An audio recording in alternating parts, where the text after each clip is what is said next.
Hello everybody and welcome to Let's Build live from Oak Hill Works. How are you all doing this evening? I hope you are well. Did you know, back in the early days, I used to try and change my intro every single live stream? That was a thing. It's clearly not anymore, is it? You'd all be disappointed if I changed it now, wouldn't you? So yes, welcome back to Park Quarry, where we are today playing with some more scenics. Thanks partially to Linny for pointing stuff out to me on eBay. So, you know, well done for spending my money again. But we've opened up looking at a nice wagon. It's a very good wagon with a very good model shop on it. Not sponsored, but, you know, you should shop there. It's had a little bit of detailing done to it as well that I'm very proud of. It has sprung buffers. It has proper couplings. And its axle box springs work. Which, let's be honest, that's pretty awesome.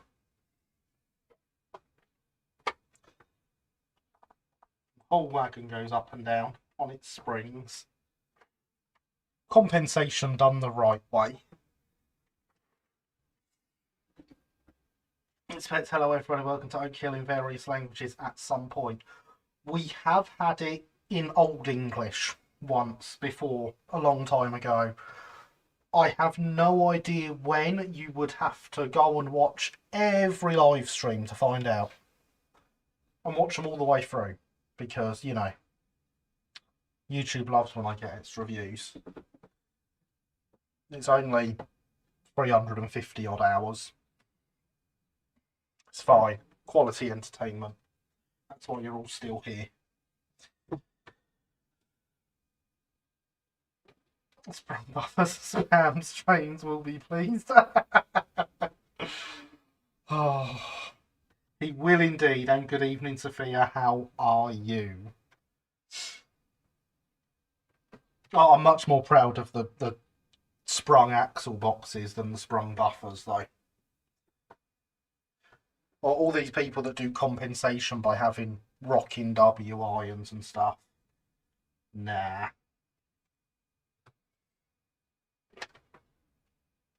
Sprung axle boxes is the way forward.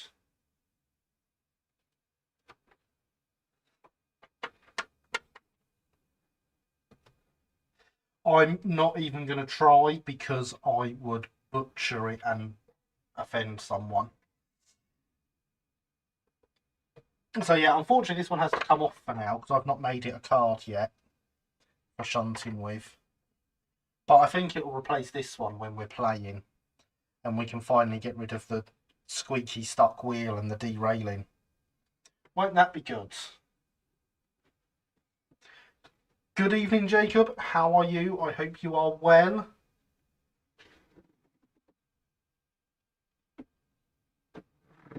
Yeah, no, I'll butcher that as well. Just make the wheels loose enough to provide compensation. Brilliant, Tom. Brilliant. And how are you? So yes, we are actually still working at this end of the layout. Then you see, during the week, Linny sent me an eBay link that I would have much rather came a few weeks ago, or at least, before last week. Because what we have are roof trusses for the engine shed that would have been much easier to fit before we put the roof on.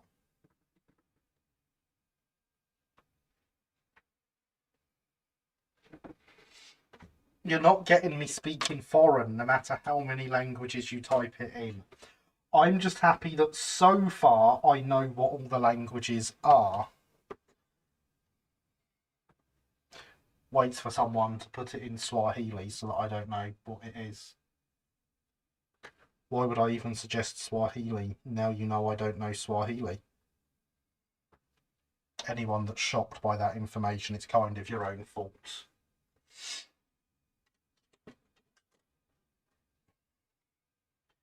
So yeah, they have to go in. I say it would have been much easier. Oh look, there's a terrier hide in there. Who saw that coming? Would have been much easier to fit these without the roof on. As it is, they will go up in there. They're just a bit more difficult to do.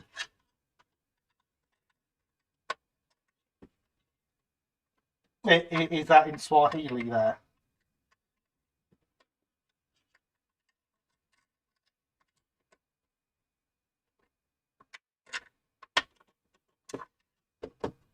See, much more difficult to fit now.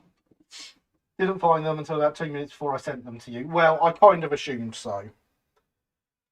I didn't think that you had found them and then kept them from me until afterwards. All I think they need is these bits trimming and they will fit. Nope, Esperanto does a double salute. I don't know Esperanto either. Shock, I know. And good evening, Andy. How are you? I hope you are well and had a good birthday the other day. Luckily, you see, they sent me loads of these roof trusses because, you know, that's how many you want for a full-length engine shed. So we can afford to mess a couple up experimenting.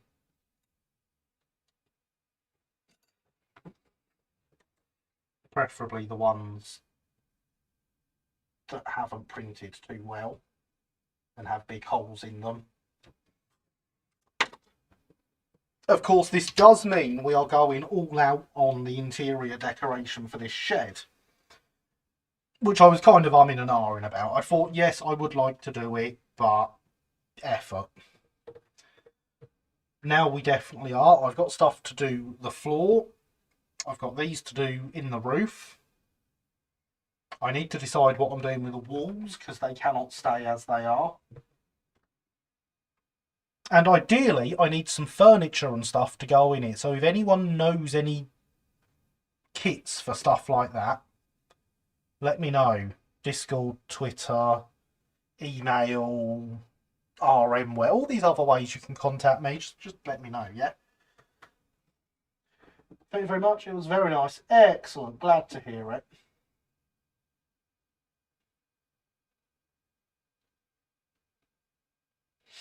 You're all speaking weird words now. Did you know there's a rule? If you read down there, there's something about writing your messages in English so I can understand them. Just saying. Hydration is important.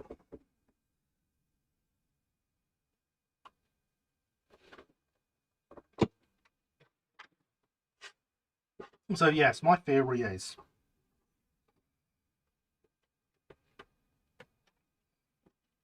if we chop off these bits that do not want to chop off, that's actually a lot harder than I expected.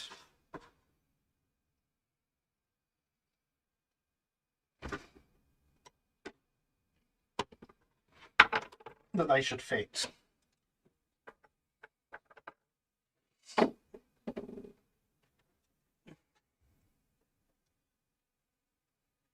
Ah, so that was Latin. I see. Now you've told me what language it was.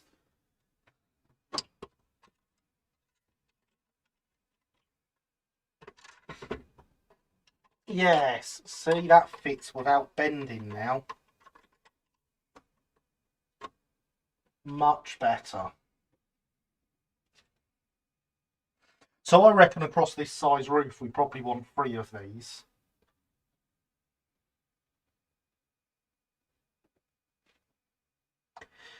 The truth is, Hardest Hobbies had some workshop bits and pieces. Not sure what era they work for though. Interesting. I shall have to check them out, Tom. Thank you for that recommendation. I very much approve. Need some long tweezers to reach in there. I do indeed. Ideally, I'd want some of the tweezers that are closed. These ones Yeah. Look, these ones that hold them closed till you squeeze them. They would be where the columns are between the windows. Oh, so only two then. Fair enough. No point having roof truss aren't supported by stone all the way down to the ground. Very true. Very true indeed.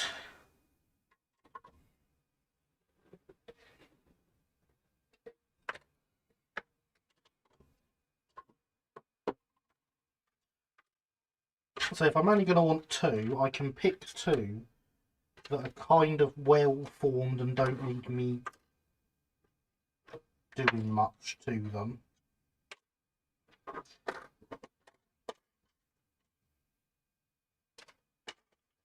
I think it's going to be these two.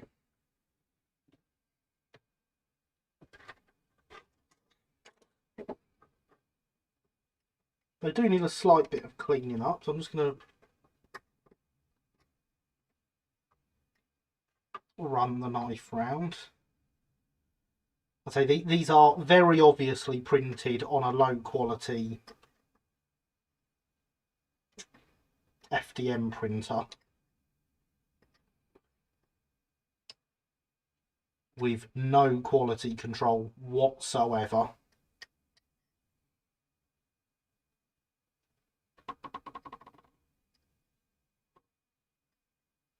Because the quality of some of the prints is quite shocking.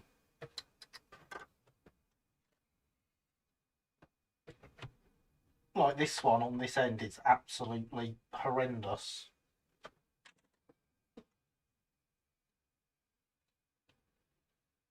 They have one good side, that's all that will be seen anyway. Well, yes.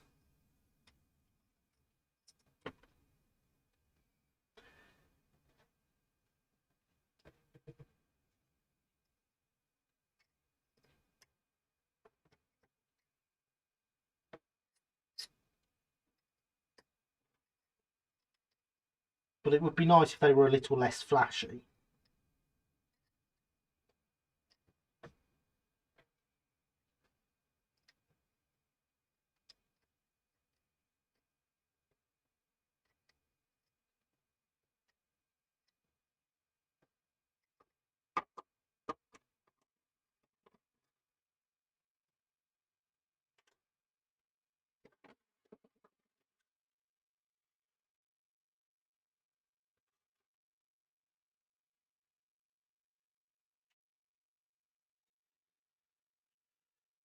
Might be worth painting before you fit the SER axle blue trusses into the shed. Yes, definitely need to paint them first, but I want to get them ready to fit.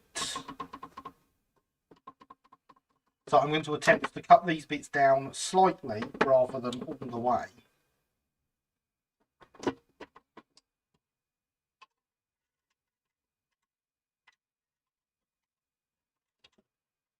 I'm wondering if I cut them about halfway, if they'll fit a bit tighter. Yes, SCR painted their wagon axles light blue. They did indeed. I was aware of that. I believe you have told me at some point in the past.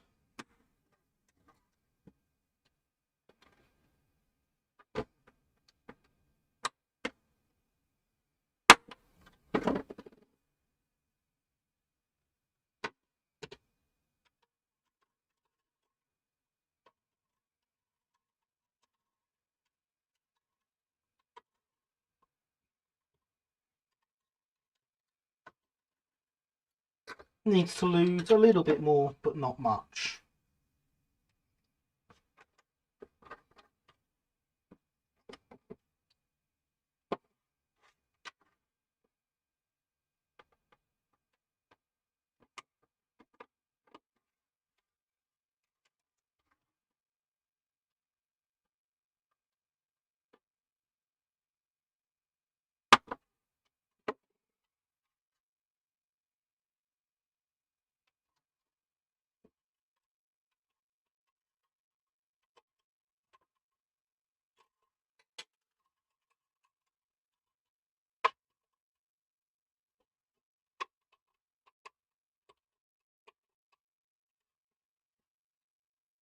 That fits quite nicely now. It doesn't even need holding in.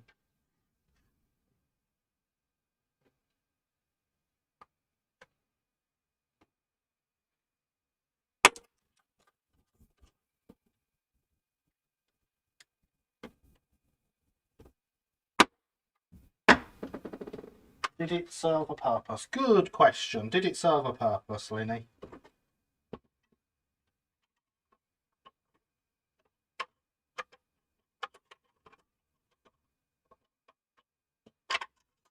No, it still needs to lose a little bit more.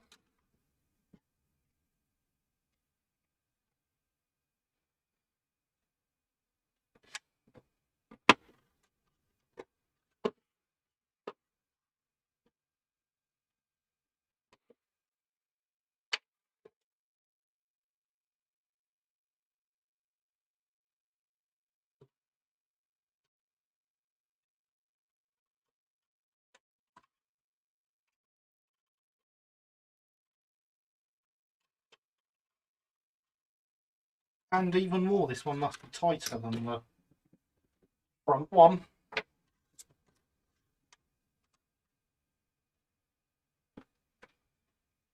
See, they could have been holding the roof on better if these had gone in first.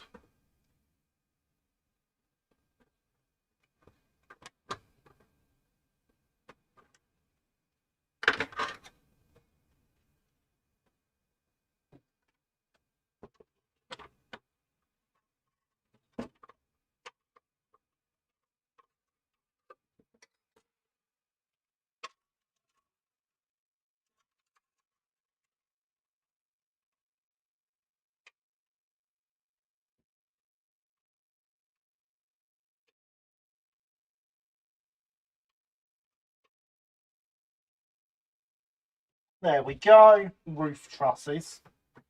Yes, it meant that any rust streaks from cracks showed up very clearly against the light coloured surface, making inspections easier. Very clever. And not really relevant to wooden roof trusses, so we best paint them.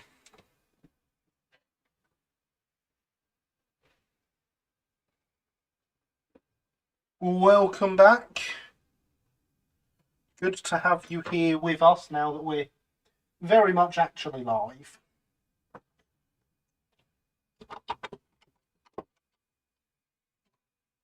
And playing with the layout.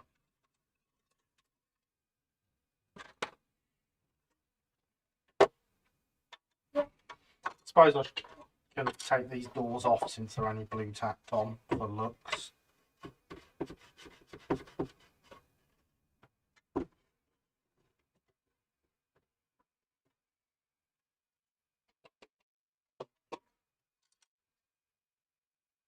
Because of course these want painting before going on as well.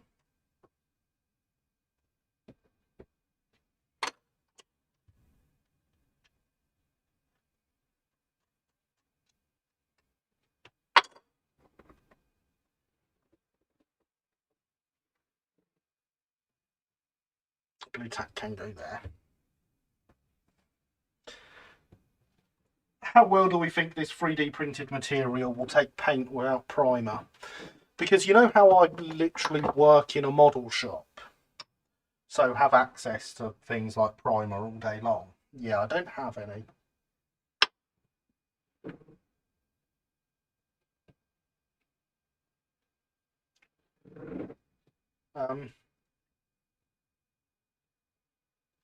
No, we don't want that colour. Do we want more of a woody colour? Or should I use my sleeper grind to make it look dirty? Hydration is important, everyone.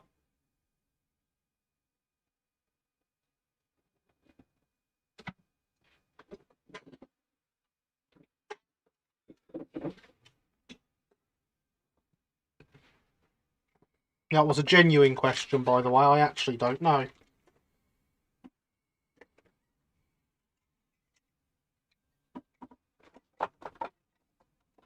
One of those answers allows me to get on quicker because my sleeper grime is buried.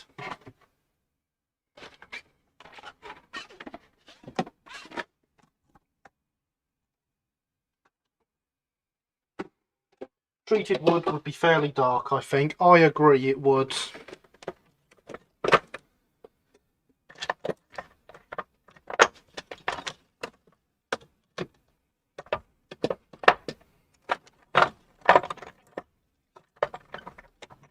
Wow, apparently I'm wrong. My sleeper grime isn't buried. It's not even in here. Well, that's good, isn't it?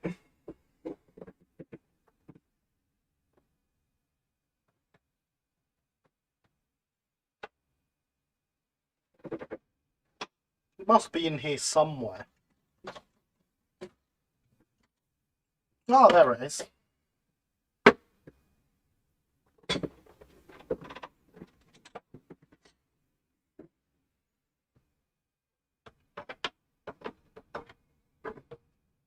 See, I do have things and stuff.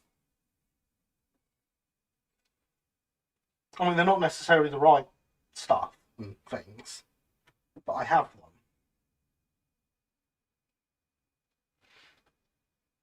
Heck, it doesn't look like it's going downhill anymore.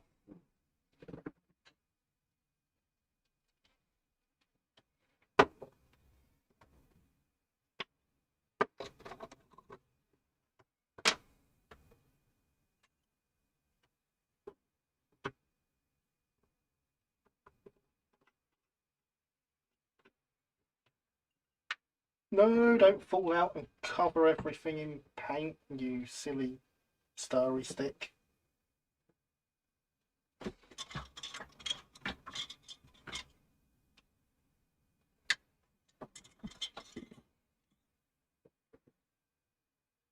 think it's time I replace this brush, you know. It's looking a bit horrible.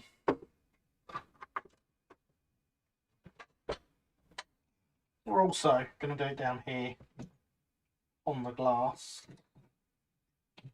and tighten up the holder for the camera so that it doesn't fall out.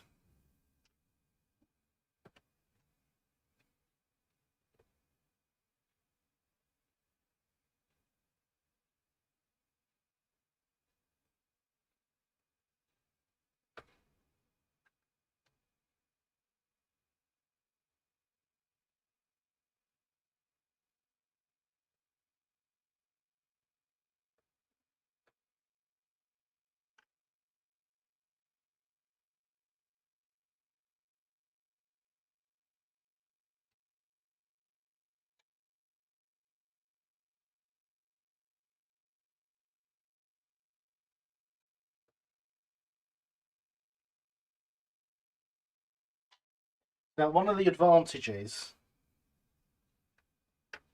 of using this type of printer over a nice posh resin one for a thing like this, someone's drawn a very basic shape and printed it and done no more than that.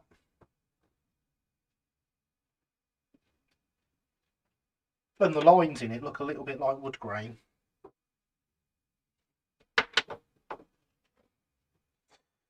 Like the hidden ads on the stream. No, there's never hidden ads on this live stream.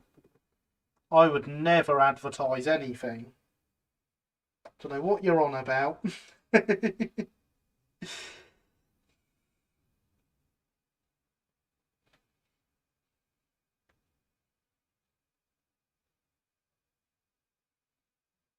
Obviously, none of them are paid ads, YouTube. Let's make that clear.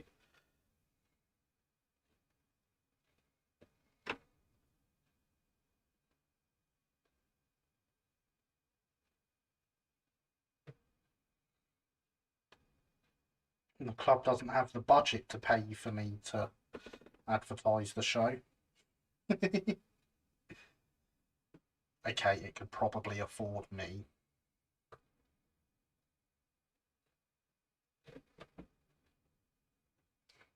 What's a railway show? I wonder where that was. Oh, I can't imagine. I really need to pull the poster forward a little bit, don't I?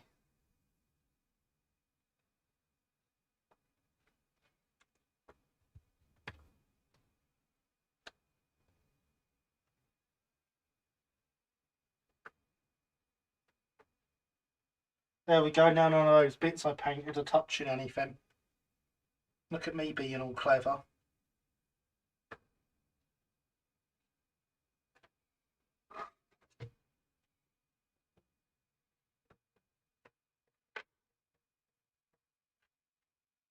Everyone who can make it to Uckfield should definitely come along to this show, though. High quality model railway layouts, not just regular model railway layouts.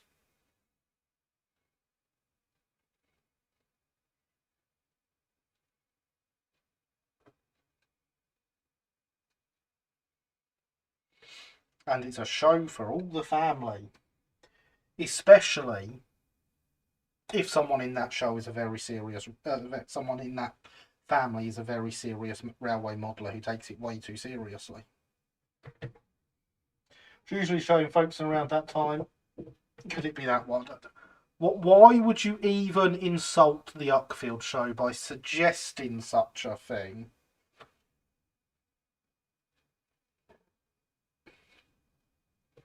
And Folkestone is a couple of weeks earlier, or a week earlier, I think.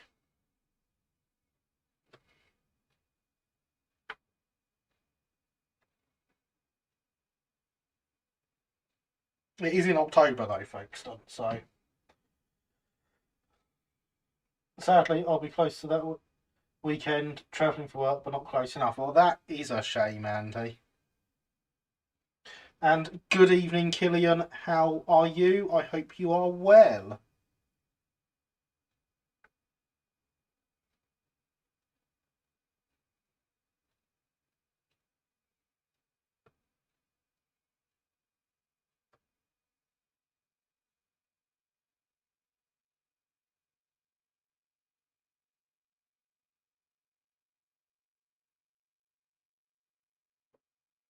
Oh, look, there's a promo for the Twitter account. That means I've obviously missed the bot telling you to like, comment, subscribe, all that jazz. Or if you hate it, hit the dislike button. As long as you hit one of them.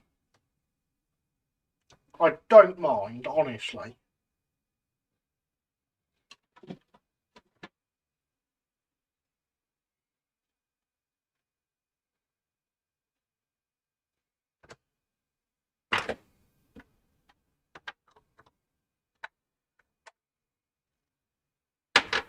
That button can be any button you want, as long as it's either my like or dislike button. And my subscribe button. We're getting very close to the next giveaway. And it will be a good one. Very well, thank you. And yourself, good sir. I am very well, thank you, Killian. Rather warm for a September evening, but very well.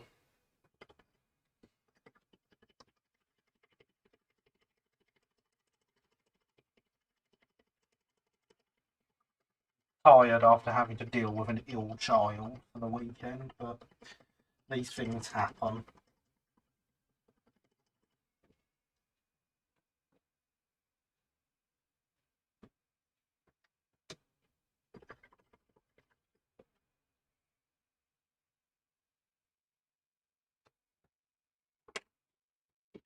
Not drop it on there, and let's.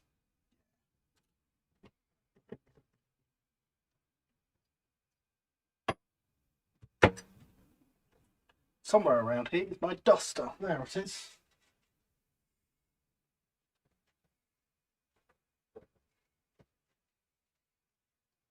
You've missed us definitely not shamelessly advertising, Killian. A show and a shop.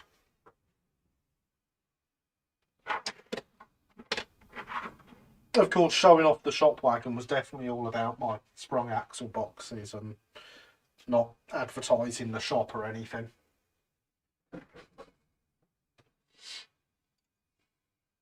So, other jobs we need to do down here whilst they dry. We have some trees that are too big. Because I definitely haven't been shamelessly advertising. Shameless advertising is the best advertising. Look, we have some trees down here that are Too big. Sounds like an excellent shop and show. Perhaps I'll go to the show and pop into the shop while I'm down there. I think that's a good idea. You should definitely do that. This tree is too big, for example. It only wants to be half a tree.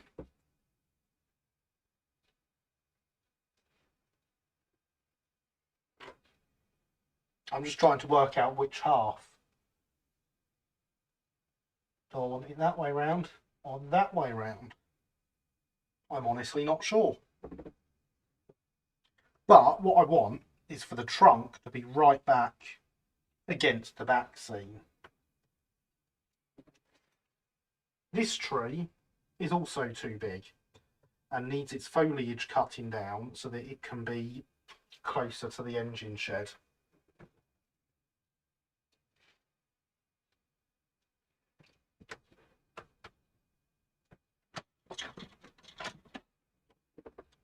Oh, people who saw on Discord will be glad to know that no, I didn't get a new pair of scissors and I did repair these ones.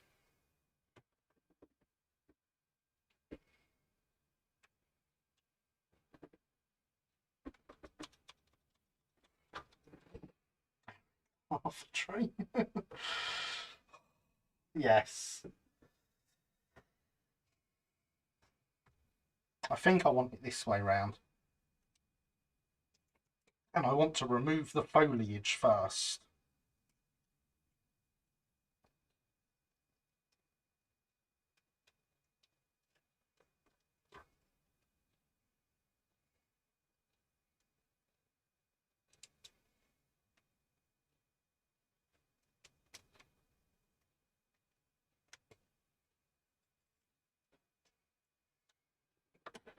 For those that don't recognise it, this is one of the many trees that served on Oak Hill. Between, on the slope down to the station. Anything shop suitable for its SCCR branch line set in the Garden of England. Well, I have many wagons from the wonderful man at Simply Southern.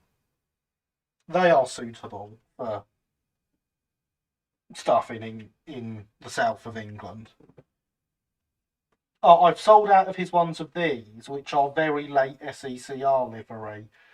I could get him to bring some more round at some point, though, if you'd be interested.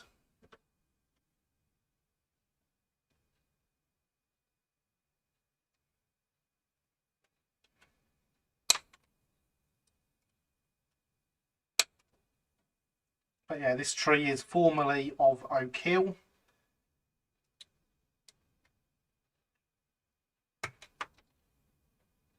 I put a fair amount of pressure on these scissors there and they were quite happy with it. Clearly, my repair was good. Sorry for that. Hope everyone is well. Good evening, Alexander. I am very well. How are you?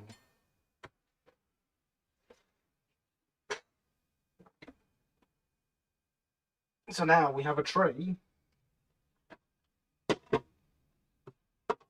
that sits right back against the back seam and actually gives us some clearance for the loco.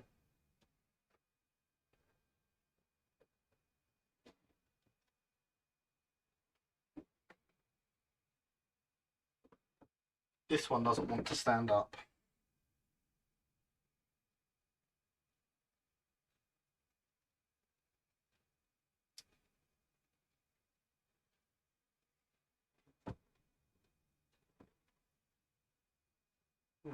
There we go. But I could, in all honesty, stick those 3 trees at the back down there now.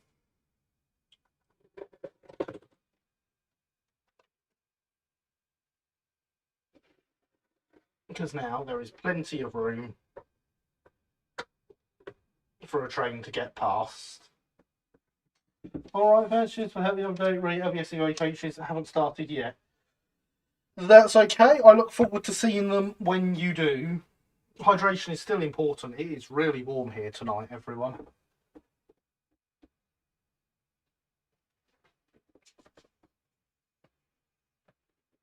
I can't remember the first time I nearly emptied the hydration vessel in the first half hour. So yeah, I am much happier with the positioning of those trees now. Oh, and I've tried some filler on there and pretended to scribe some brickwork. It's not done, it needs more filler and some actual scribing. But it might work and I can still cover it over with something if it doesn't work.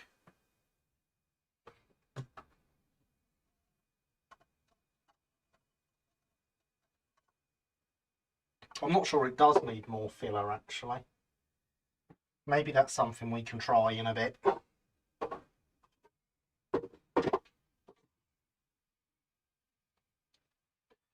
But yes, this tree I want to get in much closer to the shed with.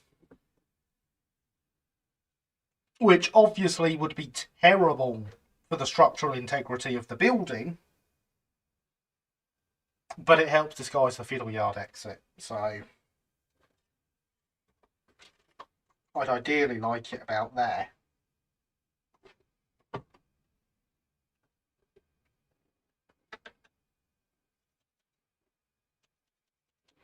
Is what has to happen to this tree.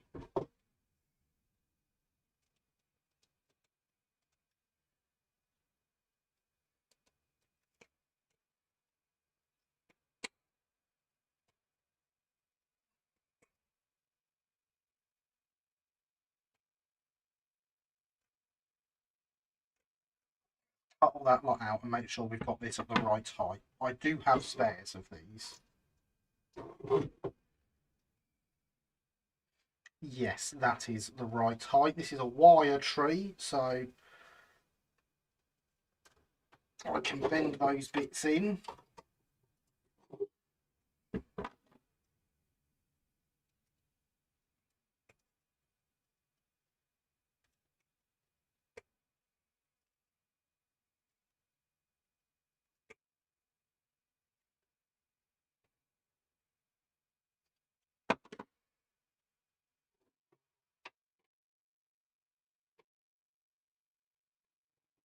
And now we've got a tree that can quite happily sit much closer up to the engine shed. See? Almost like I think about what I'm doing. Now, I obviously don't think about what I'm doing because we never added the gutters to this the other day.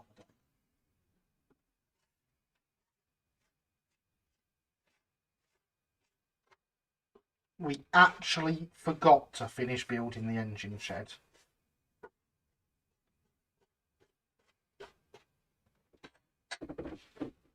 Where did I put those pots I had earlier? There they are.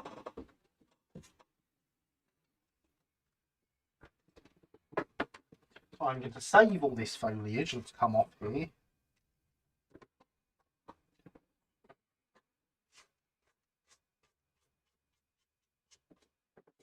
And it can be used for adding stuff like moss, etc. up the sides of the buildings.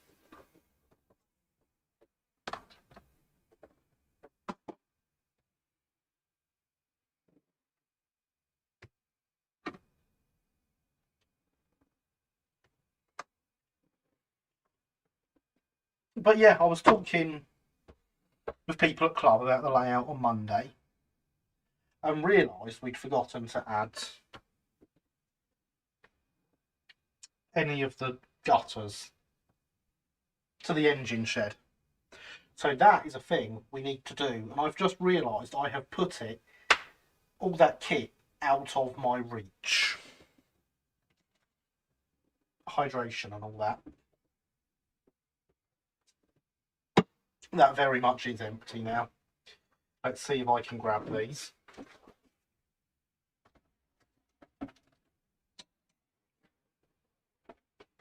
Yeah, I can. I don't want those bits. But of course all this interior detail means we can add lights in the future and it will look good. At least that's the plan.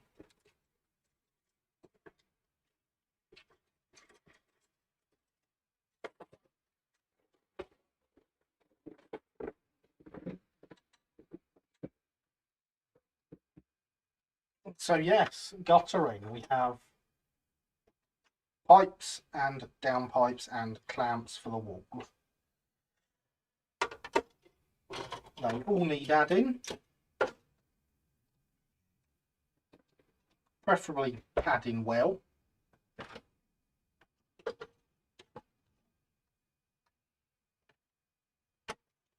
And obviously the long pipes will need cutting down slightly to be slightly less long pipes.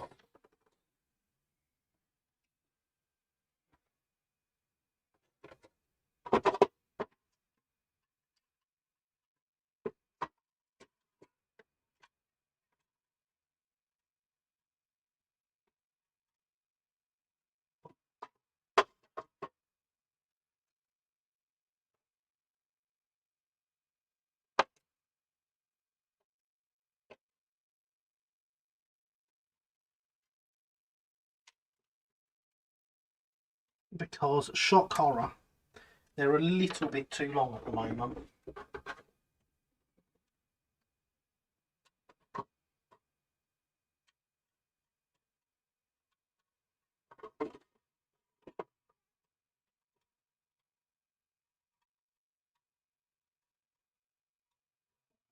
I'm going to have to cut this one off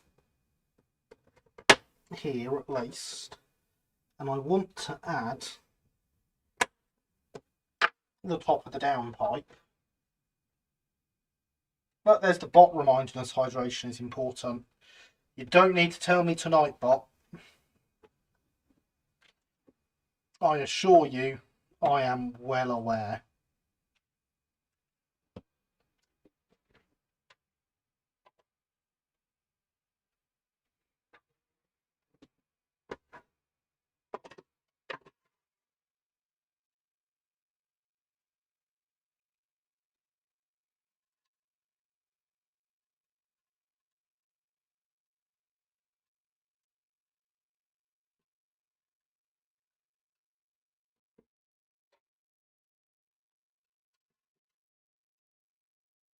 I shouldn't really have cut this second bit down until I knew where that was going. I've actually cut it a little bit too short. That was silly. Never mind, we shall repair.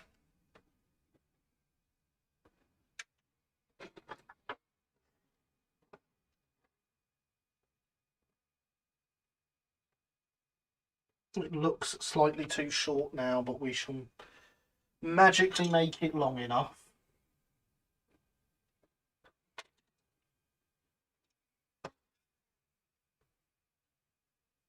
Don't drip glue. That's not very nice of you.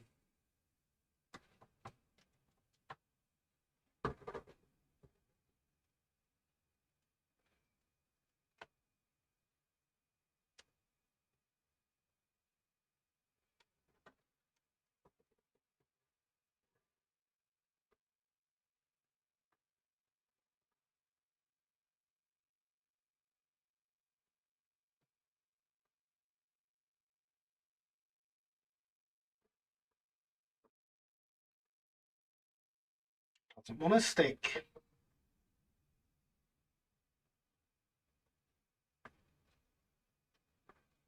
How very strange of it. It normally is fine on this plastic.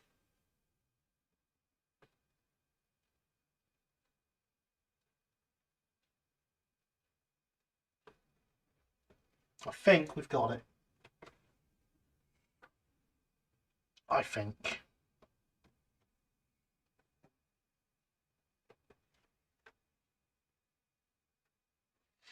We're going to want the one on the other side to be the same length as this. Even though it's wrong, it would look more wrong if we cut them different.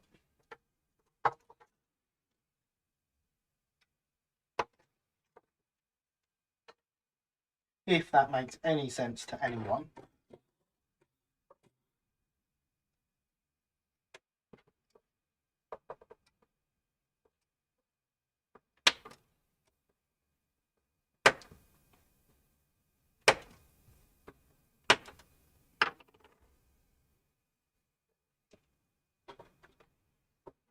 So we will cut all its top hats off, face it the opposite way, so we get the cuts in the same place on the same end.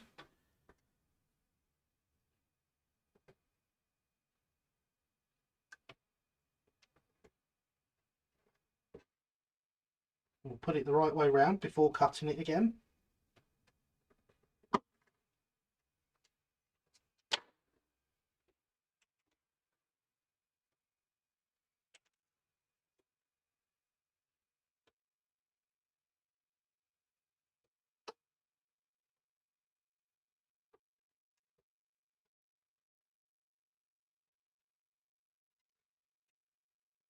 By putting these both at the same end gives us some semblance of symmetry.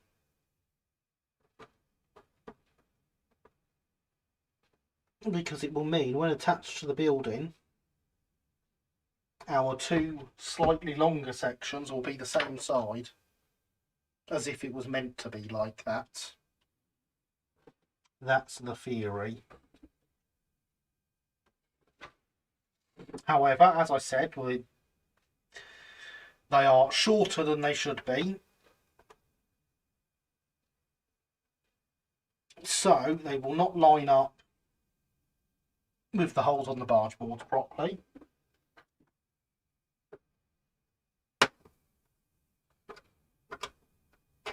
So we're going to cut off the barge board pips.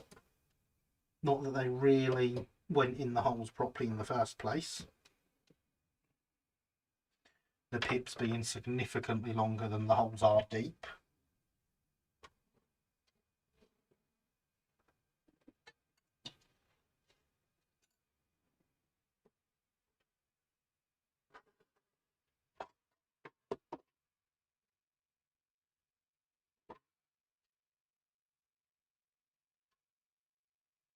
And then we will use our holes more as a height guide to get the gutter in the right place, but line it up centrally,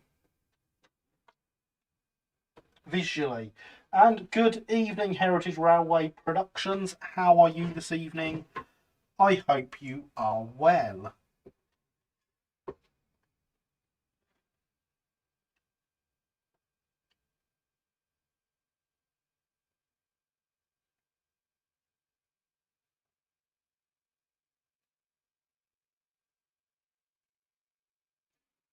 So what we want is some glue all the way down there that will be completely all over the place and not in the slightest bit precision and nice, and will create a huge mess. That's exactly what we wanted.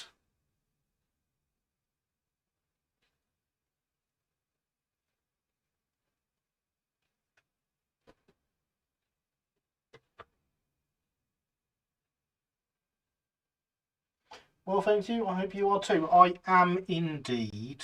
Thank you. We are working on some more detail for the layout this evening.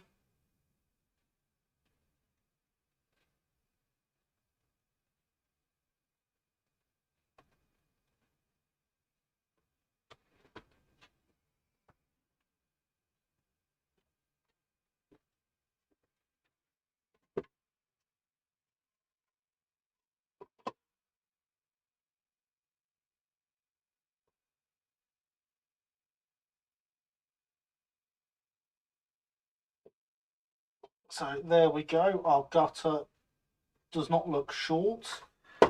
I think its intended length is too long.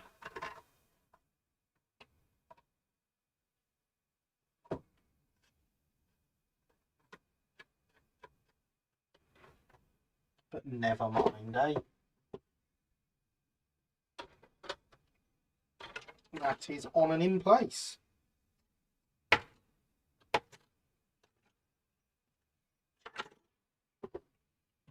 So obviously we want the down pipes as well.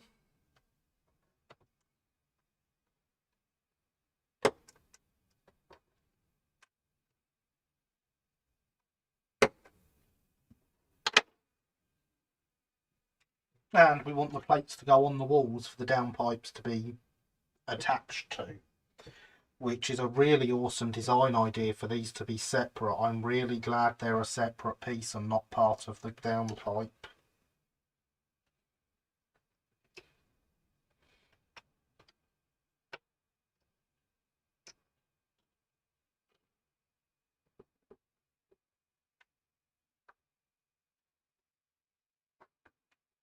Can you even see these two parts I've just put down here?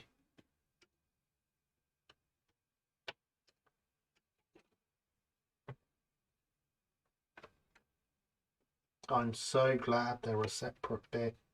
Well, that one went flying.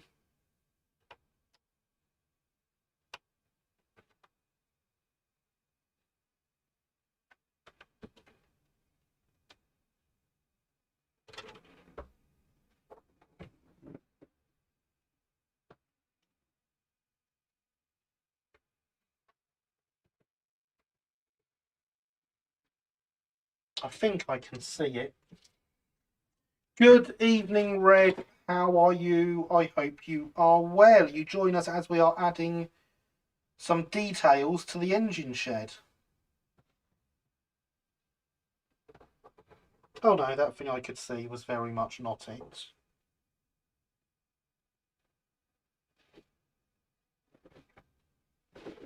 And I really don't fancy going around looking for something that small.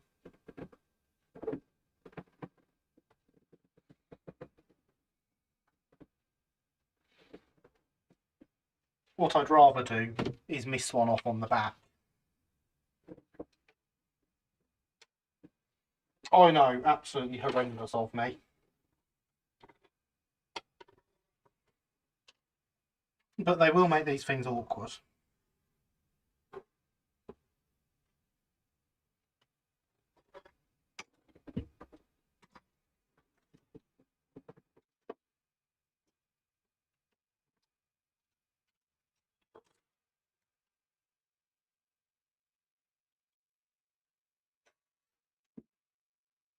So I'll take one off the other sheet and we'll miss one off the back where it won't be seen.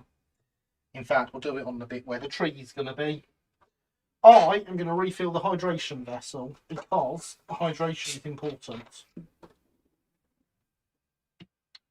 My God, that dropped frame number is high. It has doubled since I last looked at it. I hope it's not been too bad for everyone. I mean, we are at least down at only 0.4% of the live stream has been dropped. I say that as if it's an accomplishment that we're only dropping that much. We shouldn't be dropping any, but there we go. Hydration is important, everyone.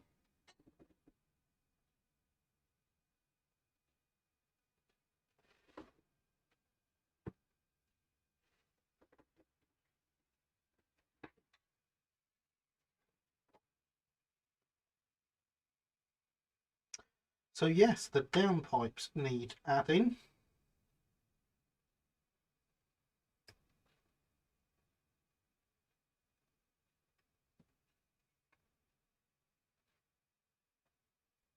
And for that they need cleaning up. Once they are nice and cleaned up and added, we can get on with adding the gutter into the back of the shed.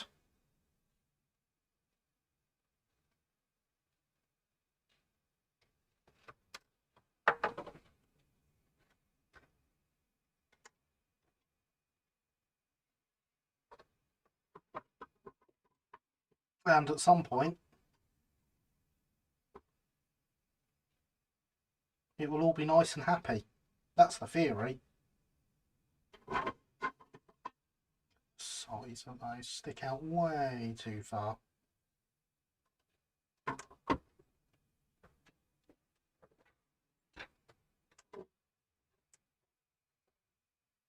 Let's see if we can cut them down to the right length.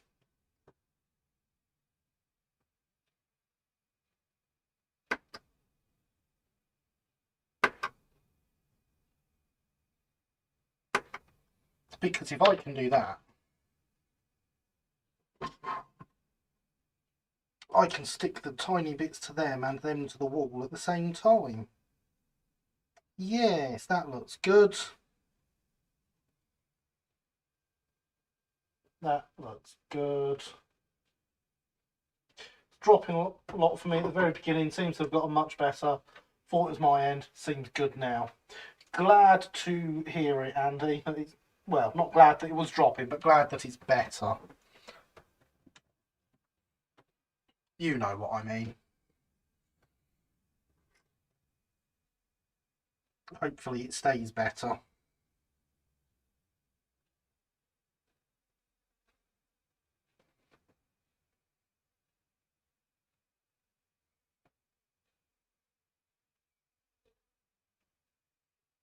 So I just want to get a tiny bit on the end of all these and on the top.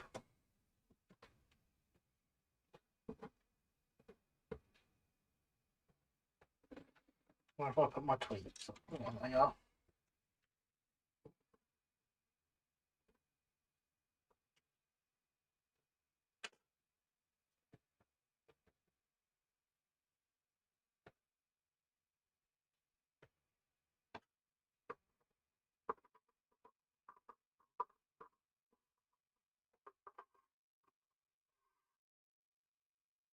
No, you're upside down.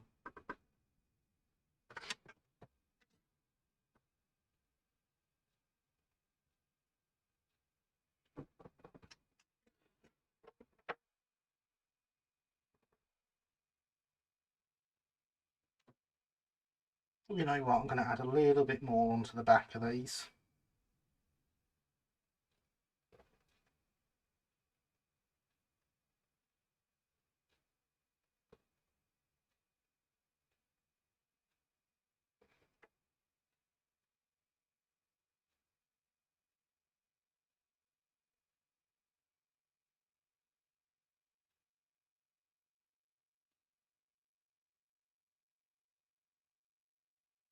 There we go.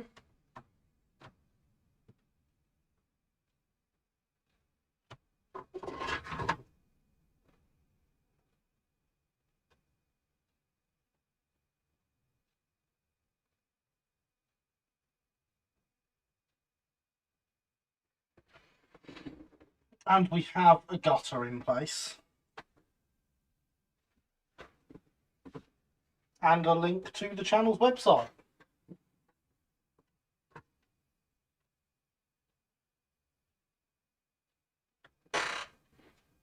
Anything major happened so far? We cut some trees. Did some tree surgery. So now over here we have half a tree. And we've got enough space for the loco to get round. And we got a bit missing off this tree because it's growing into the building essentially. Oh, and you know, we showed off my wagon with its cool working axle box springs because it's just so cool.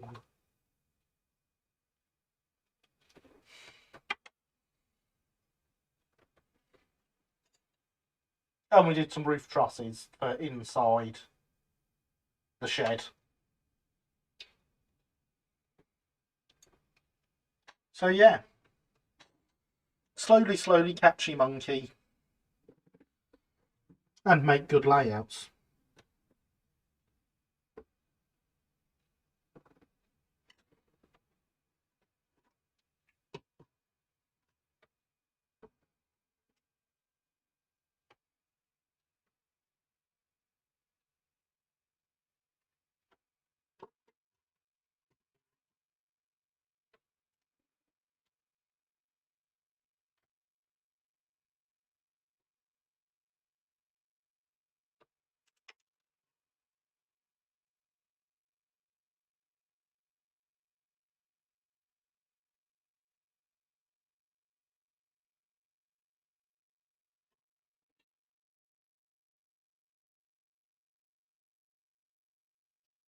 With the Pico kit wagons with the working springs, they're fantastic, aren't they? I love them.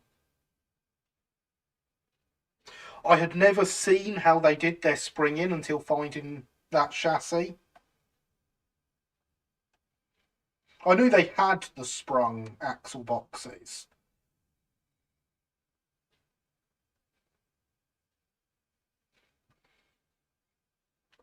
But I found that, I was like, that's way too much detail. I need it.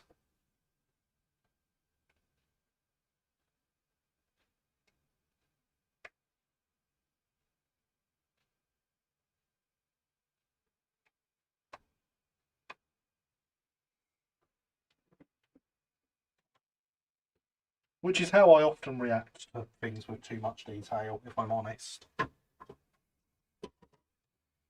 Right then, we need a downpipe.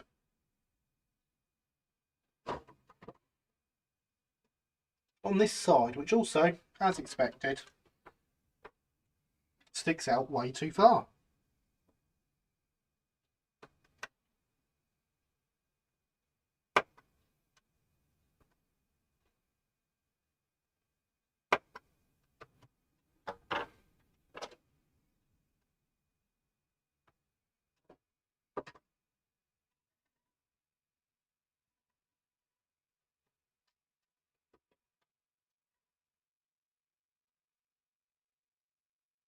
But now it is fine.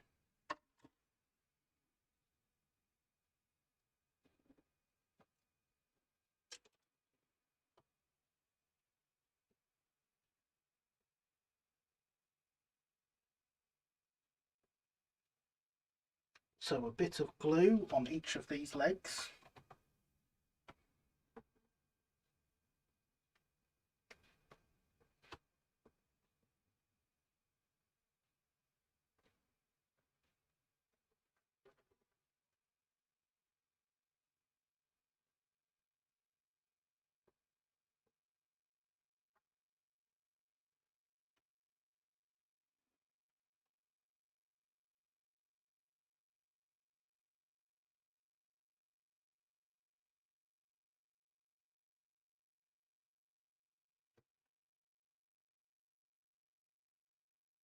And then some glue on the back of all the clips and the top of the gutter.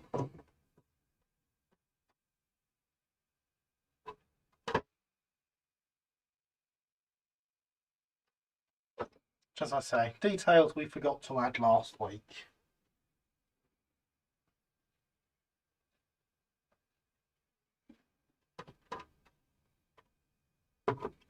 Much more complete now. The rain's got some way to go.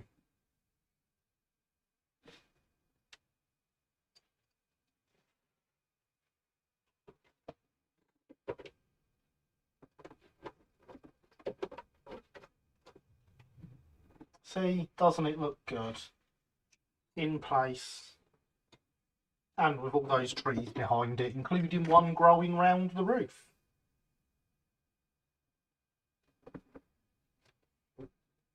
It takes quite some looking to actually see the hole into the fiddle yard now.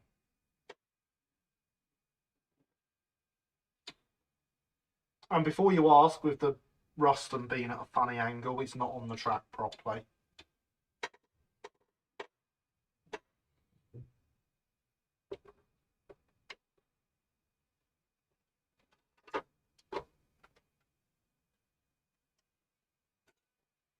You know what, no, I'm going to let that dry a bit more so that it's actually solid when we place it down on the other side. And we're going to have a look at this. Not like magic. Indeed like magic.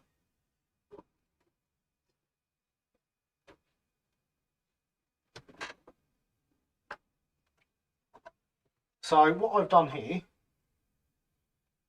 see, I applied filler over the whole thing, including the stones around the top of the door, which were like that originally.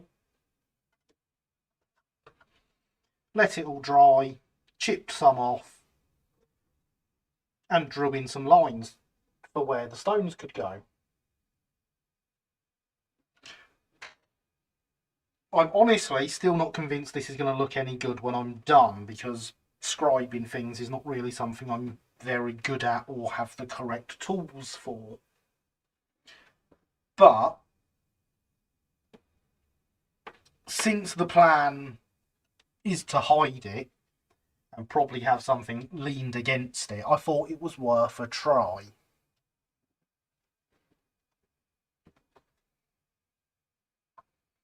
And I've got nothing better than my knife to try and scribe these lines with, by the way. I feel I should make that clear. Could be why I'm no good at it.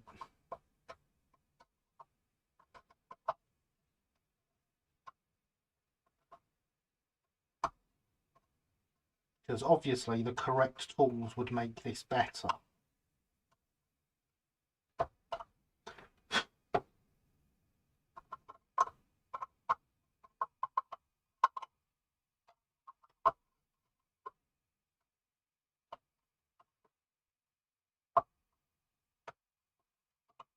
But if, by the time I'm done, I spray this with primer, it looks anything remotely like some brickwork, I will be very happy.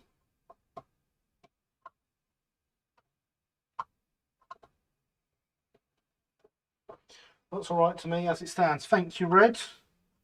The lines in it are very much not deep enough or wide enough and would definitely show up as wrong.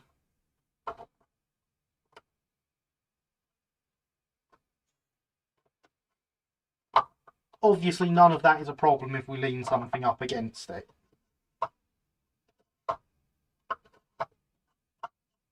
But if I can make it look convincing, I would like to at least try.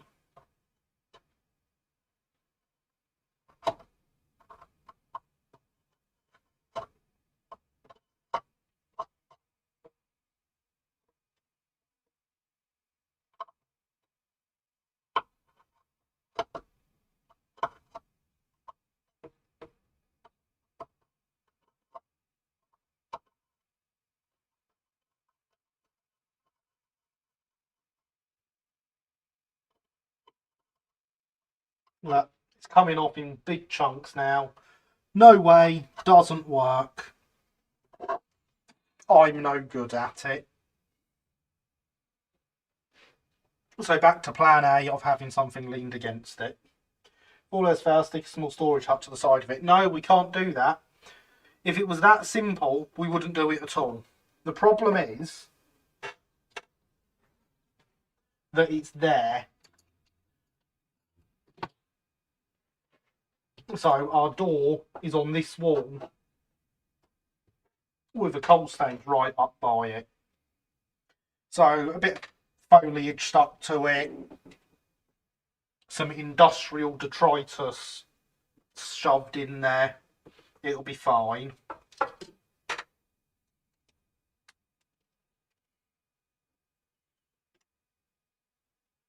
Look, someone stuck the spare door to the engine shed in there. Lean a terrier up against it. I'll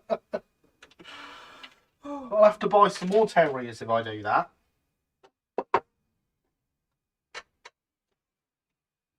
But it could genuinely be quite easy as, like, you know, some grass and stuff. Can you not take that woodwork off the end of the fell stage? It's a door, not a door. I could, probably. But I want them as separate buildings. They're different. The stonework is too different. Like, if I put them together, the stonework here and the stonework here are very obviously different. So I want them to remain as separate buildings.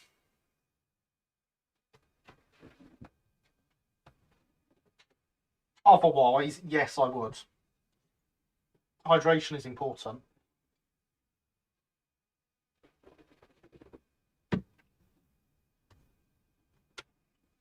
But if I just shake this door panel down,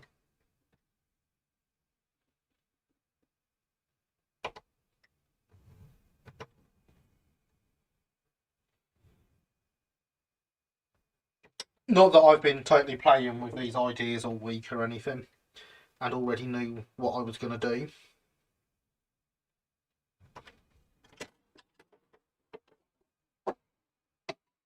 if it's got some weeds growing up it,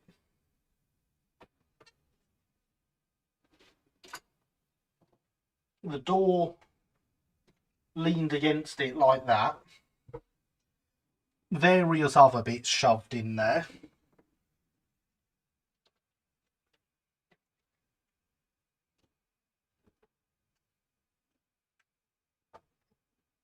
For example,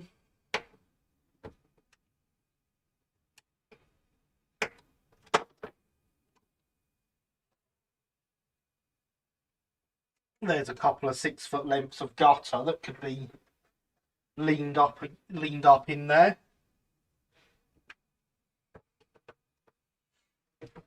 Broken window frames, exactly.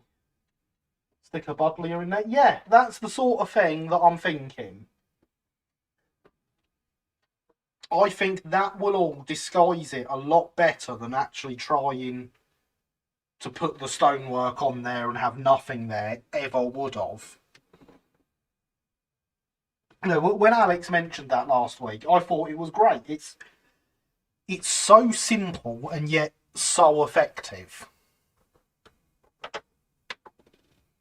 So I have been making plans with that all week based on Alex's suggestion. I just thought I'd try and put some sort of representation of bricks on there as well. More to see if I could than for how it actually came out in the end.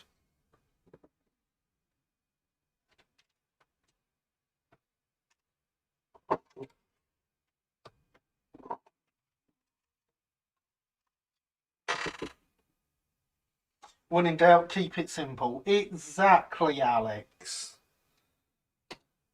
And you had the right idea right from the start. Everyone was trying to complicate it, and you were like, no, that's too complicated. Don't bother with that. And you were right. Leaving the door at a slightly jaunty angle. Yeah, exactly. Nothing will look neat in there. It's all just been sort of thrown in there a bit.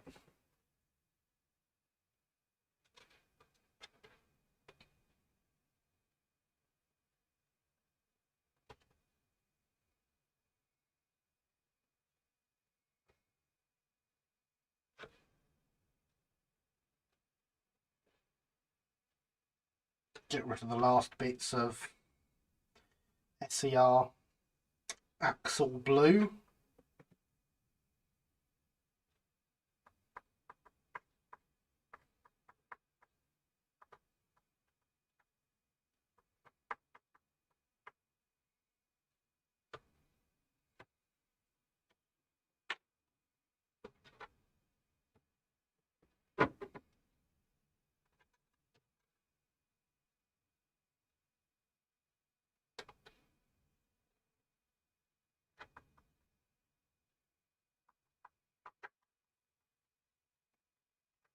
And we'll have some roof trusses in there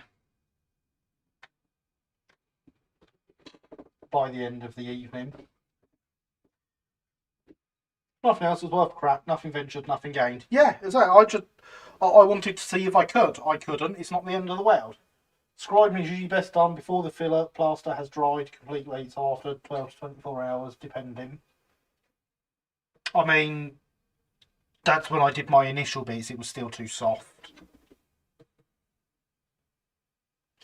If it was today, it'd be stuccoed over. Yep. Good job it's not today, eh? Give some character to the yard.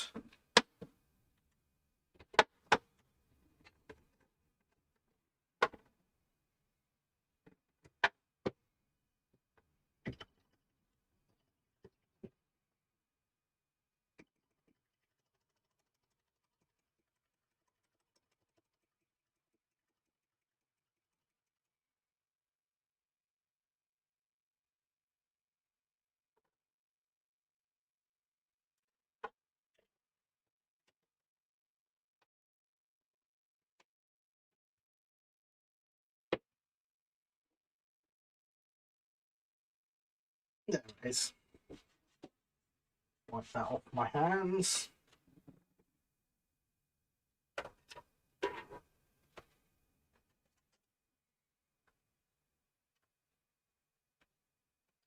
Now those feel like we're not going to break them the instant we're going to put this down on this side. Shame the SER didn't paint their axle boxes pink then. Pink as the colour could be called. Axle rose. Oh dear.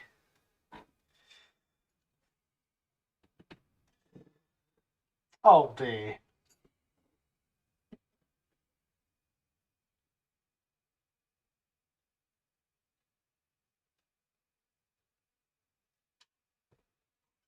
There we go, that'll sit nicely. It's amazing how I'm doing all this detail to this side as well, but I never bothered filling the hole in the join on this side.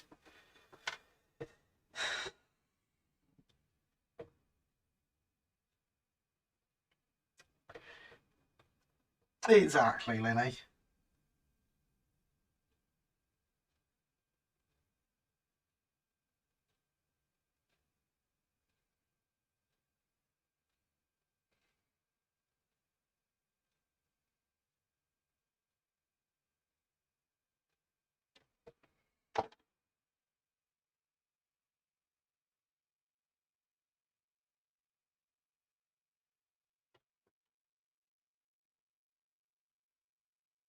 You're not getting an old dear, or a Chuckle Brothers command. It's not happening.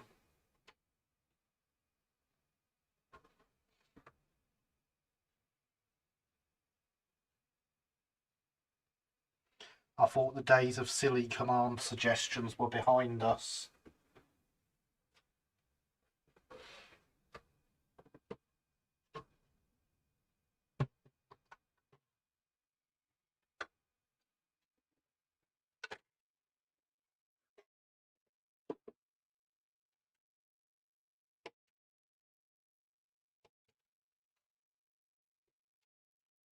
When I cut you have to cut.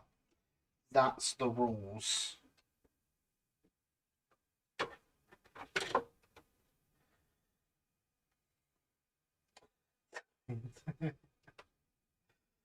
Oh dear. Oh dear, oh dear. When the wheels are lined up at the shop, they are in axle rows. Oh dear.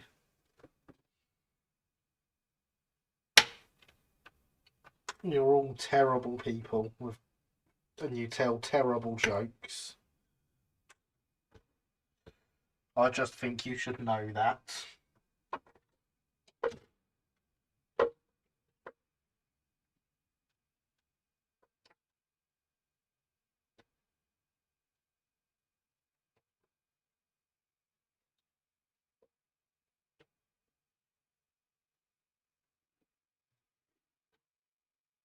I mean, I'm not complaining, obviously. Terrible people that tell terrible jokes are actually the best people. But don't tell anyone that, obviously.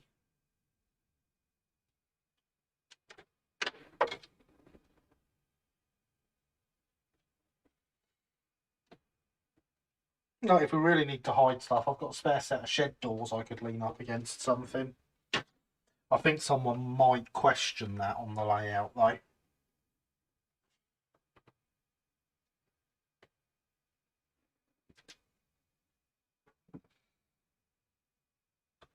You know what? I'm not even going to line these up. I'm going to just cut them straight away. And they're going to be right. Because that's how good I am.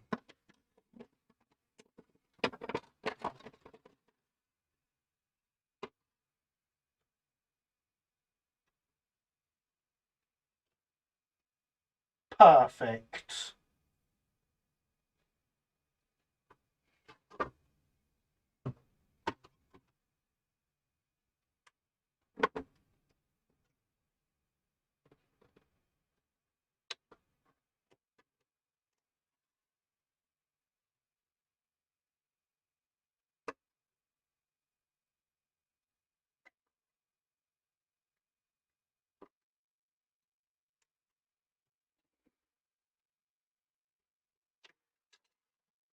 Well, how about some broken shed doors, though, where a wagon ran away over the slip and smashed them? Have the ones on the shed look more recently painted and less weathered than the rest of the woodwork. I mean, I can't see them having bought new ones in and not taken the old ones out on the same wagons.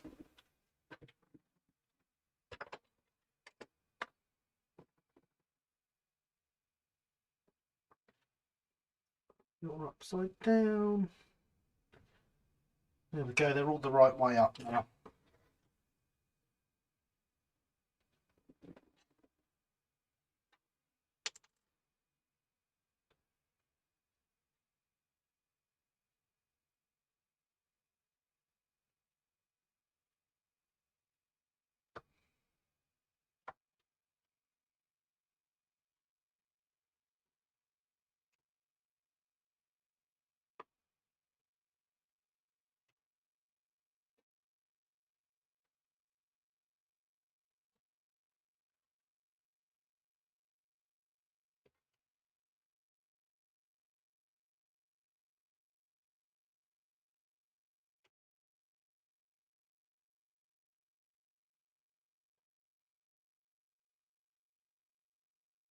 Maybe I'll keep them doors, they'll be useful wooden for well, lighting the engine for a start.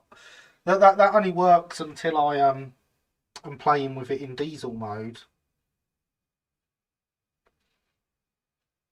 At which point all that coal on the coal stage also makes loads of sense.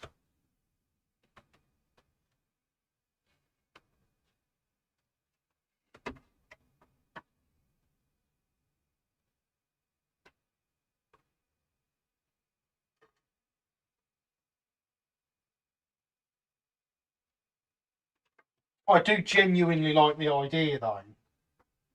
Engineers like modelers, never throw anything away that might be useful. I do really like the idea. Just having a half-used shed door somewhere with bits cut out of it.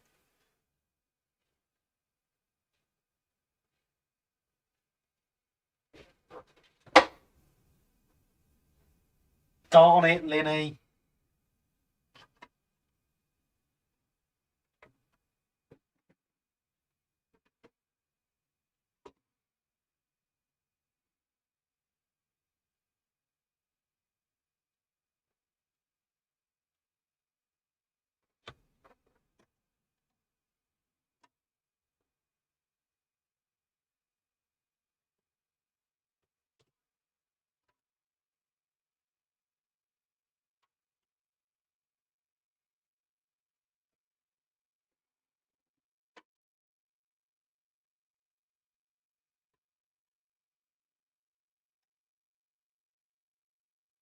It's got to happen now.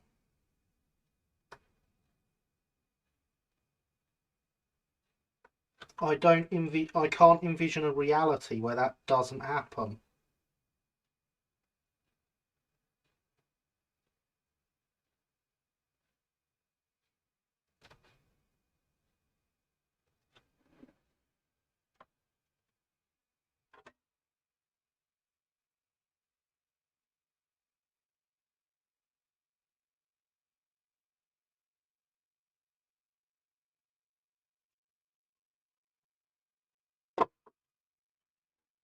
There we go.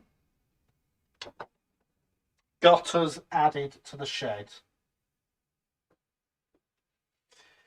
So not only am I good at spending your money, but also your time. Yeah, apparently so. Already got the bits you need to do it. So it sticks to the keep it simple mantra. It does, rather.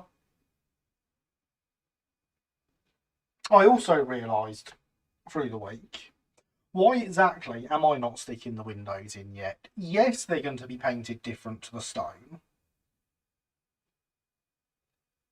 But would it not be easier to stick them in with poly cement now? And then brush paint them afterwards? There's going to be plenty of brush painting done on this anyway. So we might get the window frames in, just leave there not being no windows in there. Knackered old wagon with replacement plank in the colour known as shed door. Excellent. Love it. I already have plenty of wagons with replacement planks in them. 2 on the other side. I don't do the loco. Oh yes, of course. Oops, I had stuff in there. For those that don't know, I started work on a loco coal wagon. Loco ash wagon.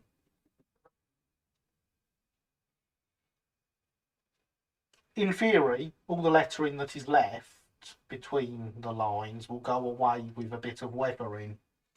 But he's going to get the word ash written on the door. I really like that idea.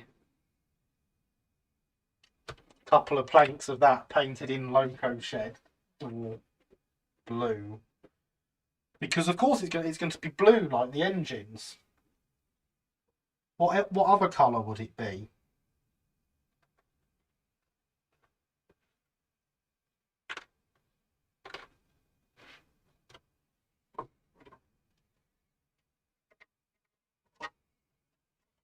This is the side I want to put down at the minute.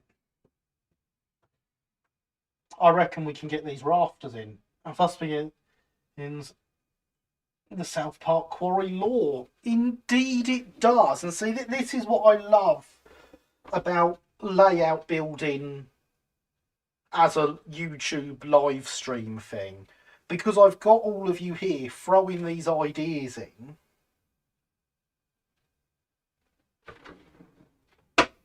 And it's, you know, it's not just my layout, it's all of our layouts. Hydration is important, as the bot says.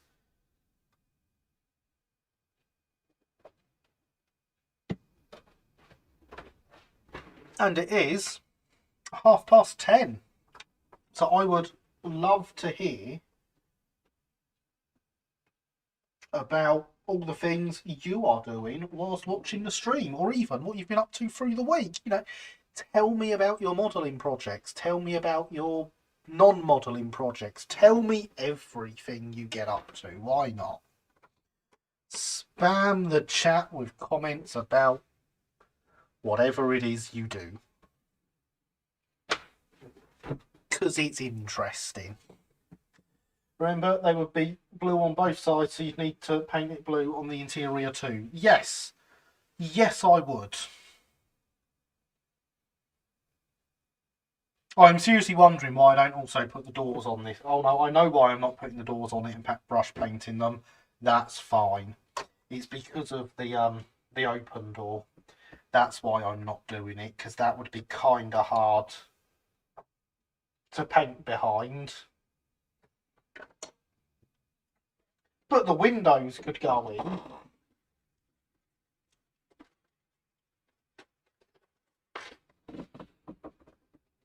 I see no reason not to put the windows in.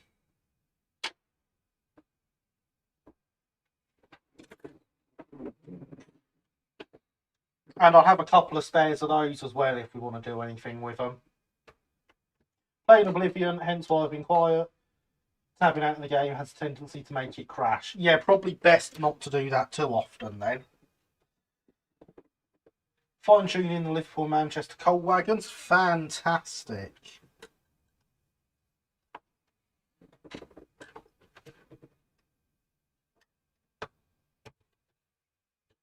I approve of fine-tuning things.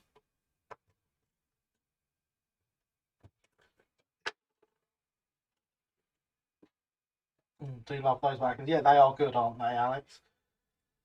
Culling magazines and books from my railroad library approaching purge status. Culling books? Oh, can't be having that, Andy. We can't be culling books. Went to ball last night in Hastings and just stuck down some replacement boiler bands made from plasticard on the T-class. Excellent for progress. A ball in Hastings. Hastings doesn't seem the place for a ball.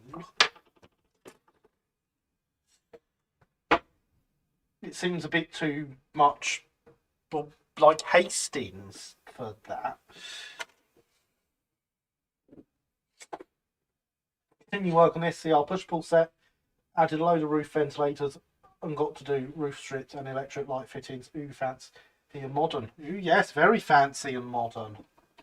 And I am looking forward to them being done in time for you coming down for the Uckfield show in October and bringing me a set. That's definitely happening, isn't it?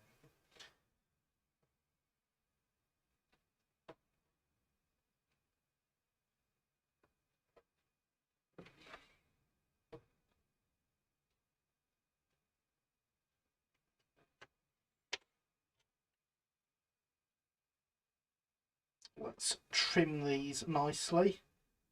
They are proper big frames on the back of these, aren't they, in this kit? A part of me wants to try and cut them down and see if I can put them in without those on the back.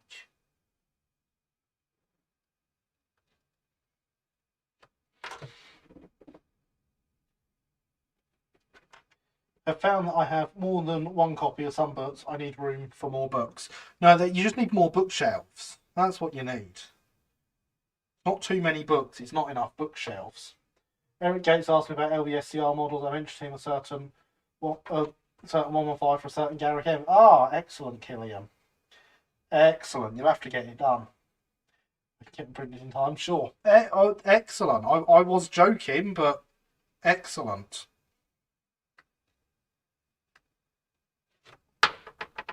But yeah, if I put that in there, that's a big ugly box on the back of that window. Ball was for a Facebook group called Frock Up Friday. It still, Hastings still seems too Hastingsy for anything called a ball.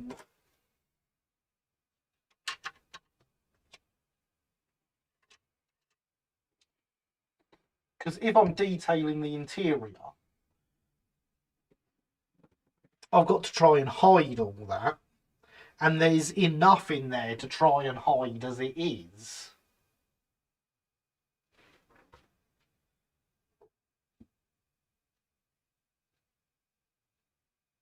I'm still not sure how I'm going to do that, so, ideas would be great. Do you have a couple of spare windows you could try with? I do, and I think I'm going to. This is now a spare that we're trying with.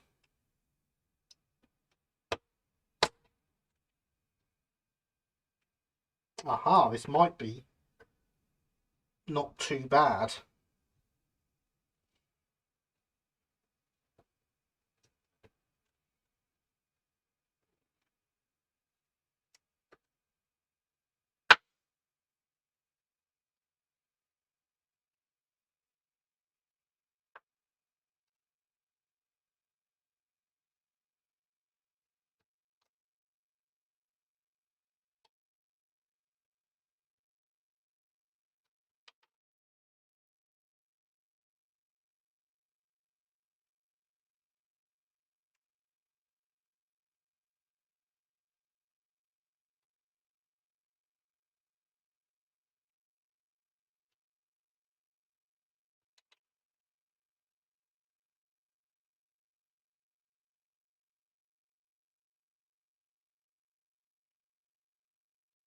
Definitely not too bad.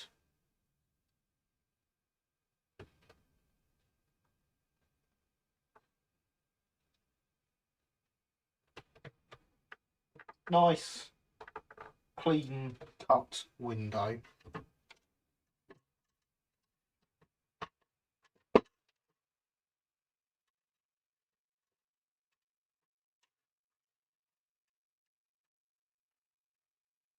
And look, it still holds itself in there. Doesn't that look so much better?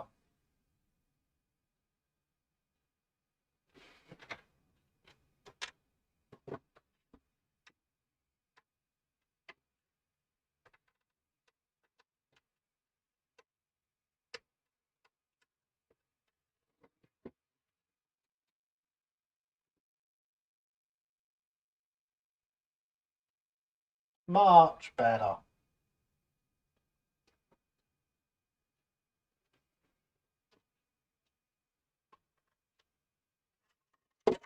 You can't tell from the outside.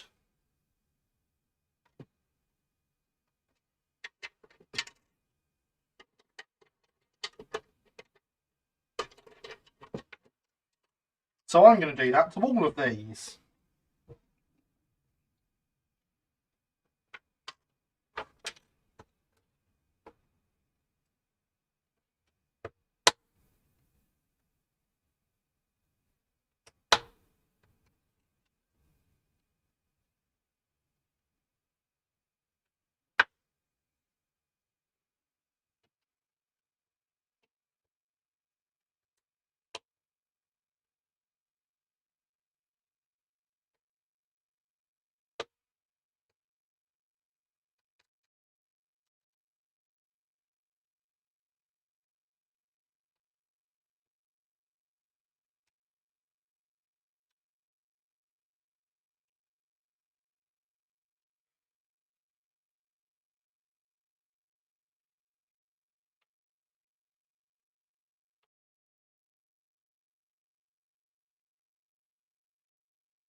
Go, there's another one.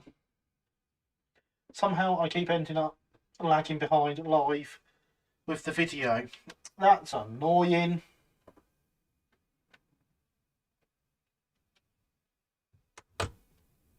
I don't think it's me because my frame drop thing hasn't gone up.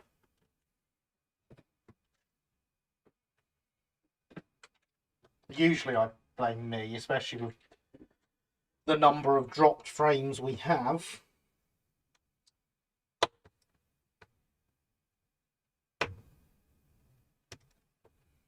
Like, honestly, I think my number of dropped frames is 4 times the highest I've ever seen before.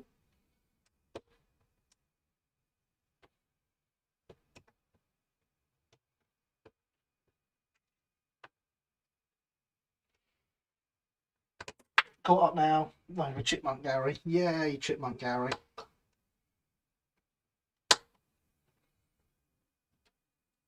Chipmunk Gary is the best Gary.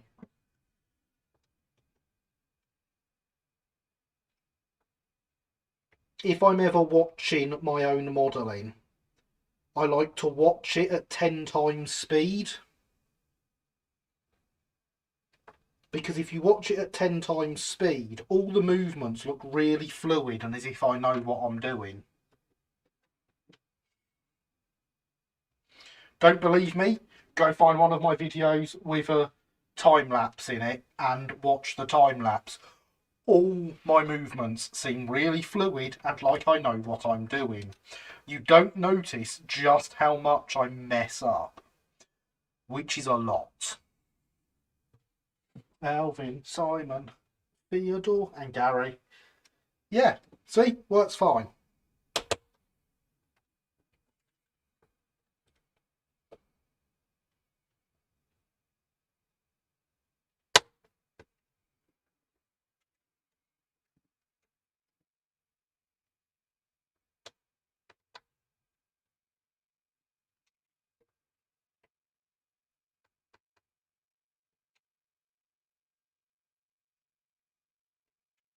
Do, do, do.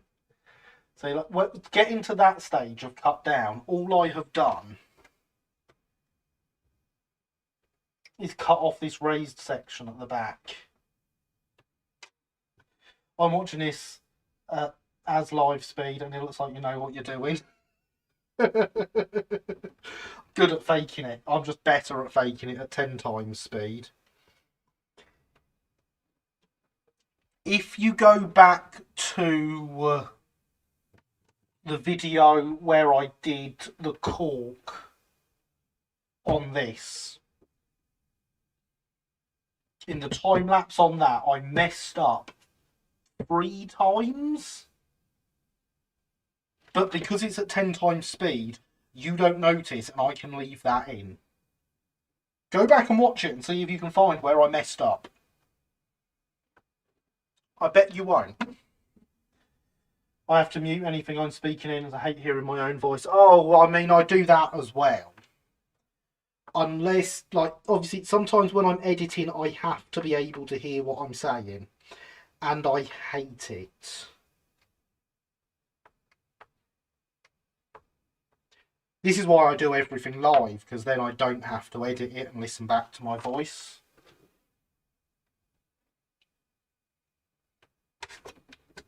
I don't know how you lot all put up with it for so long.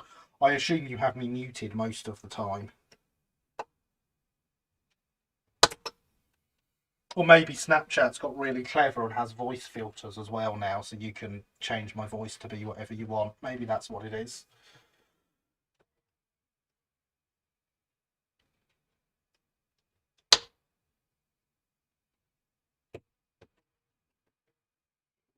Smash the dislike button for my mentioning of Snapchat, which I have legitimately never used.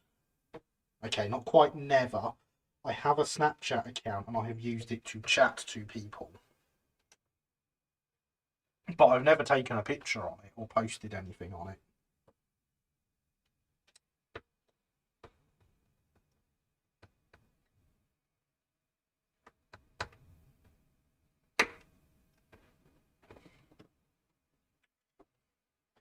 Yeah, I'm listening to the dulcet tones of Morgan Freeman building a way out. I mean, that would always be preferable. There is literally no voice that would not be improved by being replaced by Morgan Freeman's.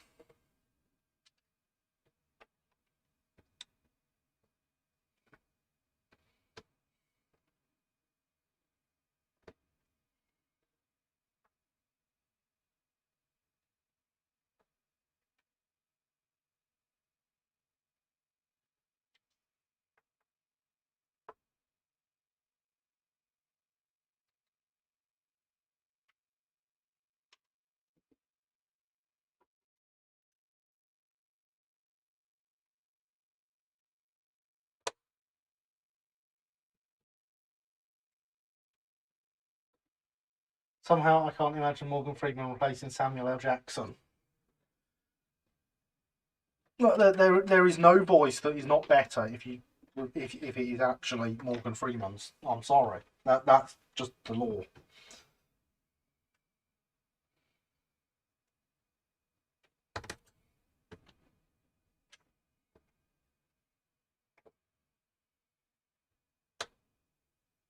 That's why questions stopped being, if you could have anyone narrate your life, who would it be?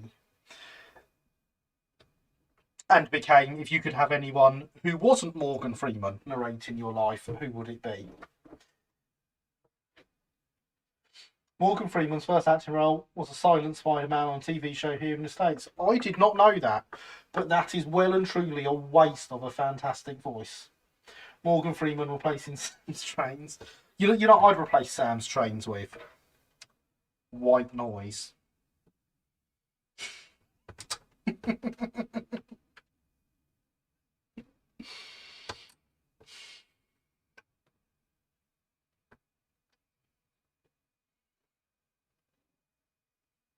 I hope Sam's Trains never watches my videos or live streams. I have nothing against him, I'm just not a fan of his style of content.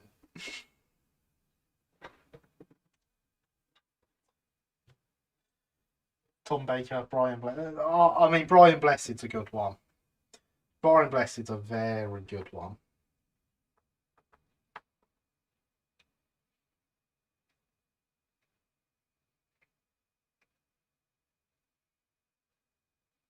But imagine Morgan Freeman's voice with Brian Blessed levels of power.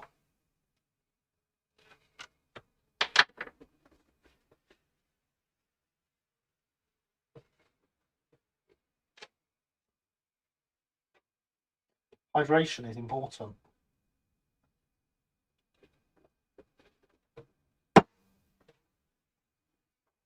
Brian Blessed's anything commentary is amazing.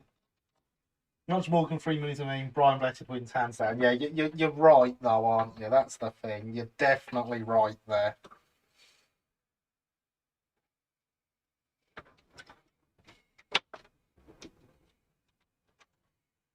I'll see if I can. I'll see if I can get Brian Blessed to come in and talk to you all as I do my modelling.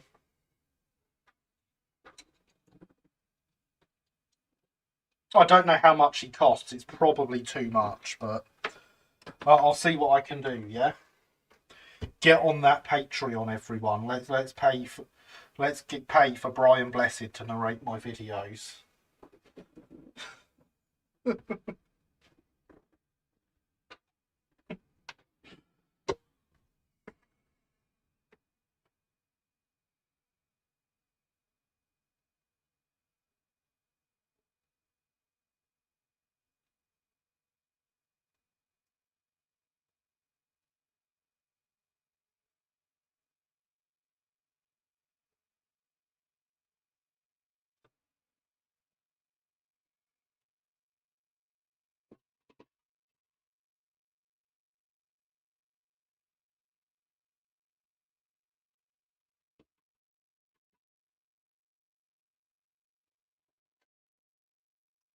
I hate watching Sam Strain's attempt at a reality star repair show he did. And I hate myself for wasting my life doing it.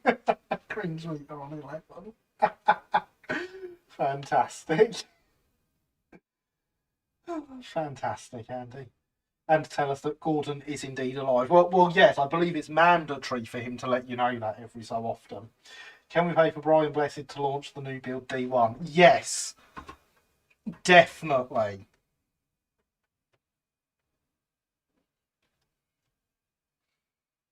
The D1's alive.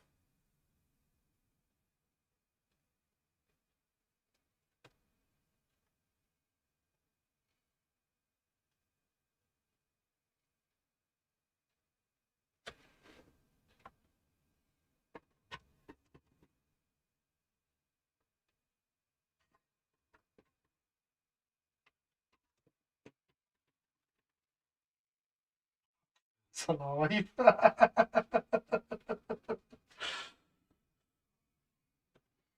Half decent idea, completely wasted on Sam's trains.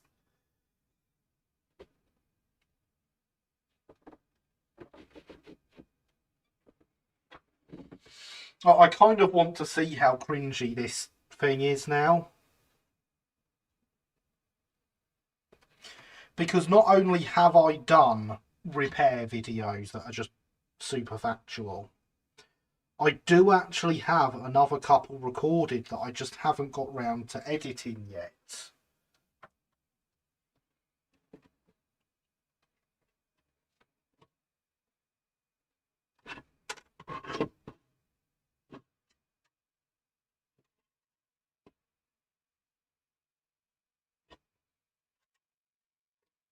There we go, you'd never know I'd cut massive sections out the back of them.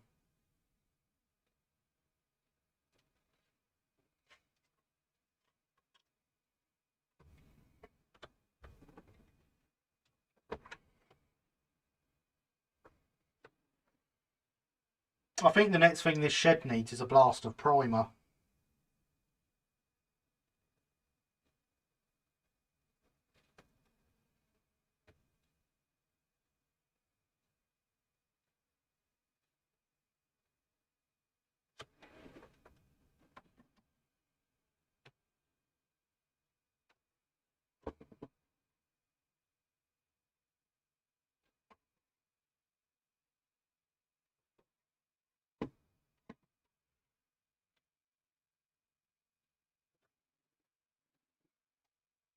I really don't think there's anything else we could do to it at this stage.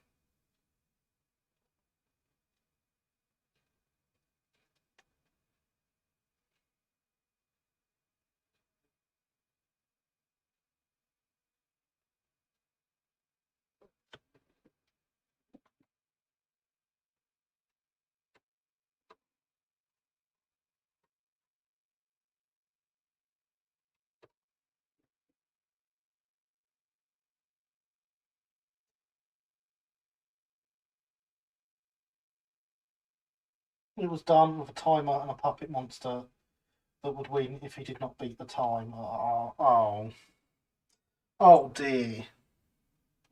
That's oh dear.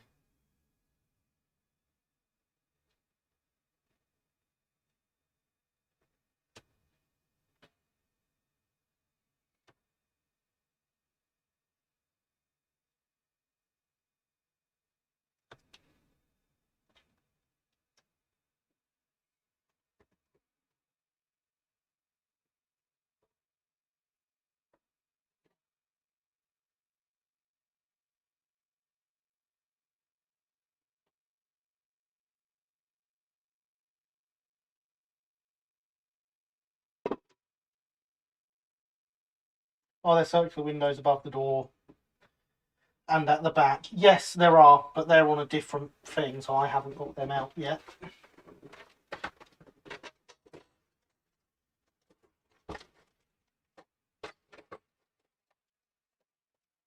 Fab, where are they? I can't find them.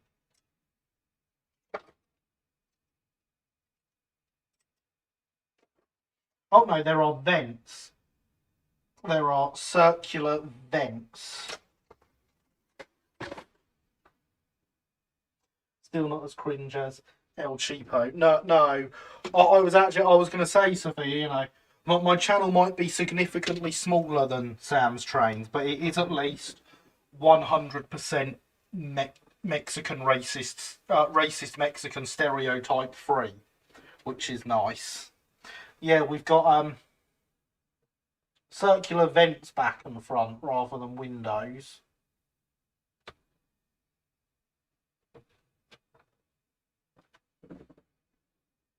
Let me put the lid back on this poly cement because I'm in a very small room, you know.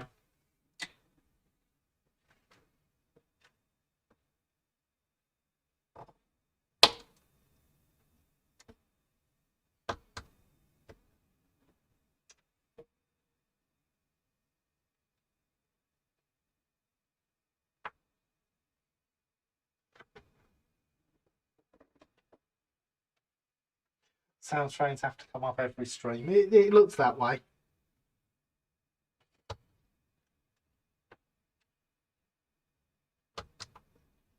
So far, we've not been invaded by his fans, which is nice.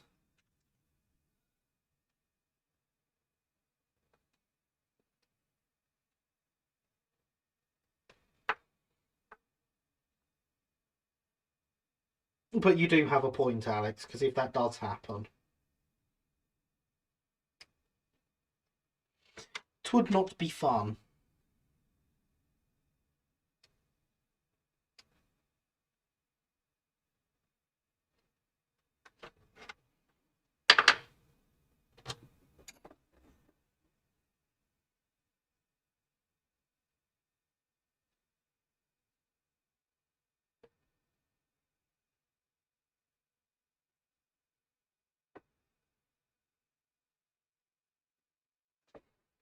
But if you're all going to keep doing this, it's not good enough.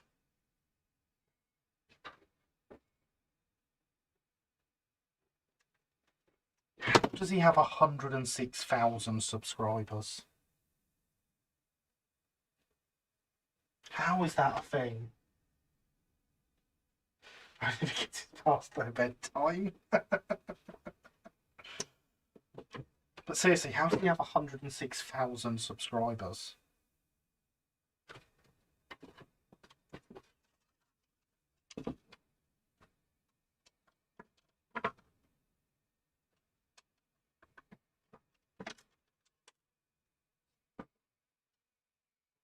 These are quite tight, and I don't think I can get rid of these bits round the edges of them.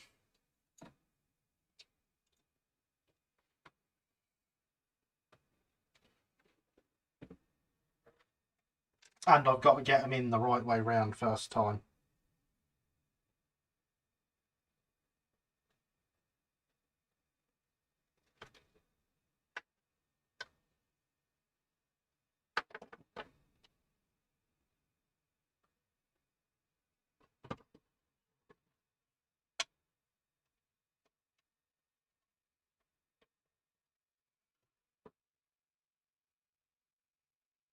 There we go. Okay, the sub scheme, I mean, it's possible, but I wouldn't want to accuse him of that. Clickbaity, gimmicky video. Yeah, you're right, it's that, isn't it? It's clickbaity, gimmicky stuff. Which sucks so bad that that's a thing.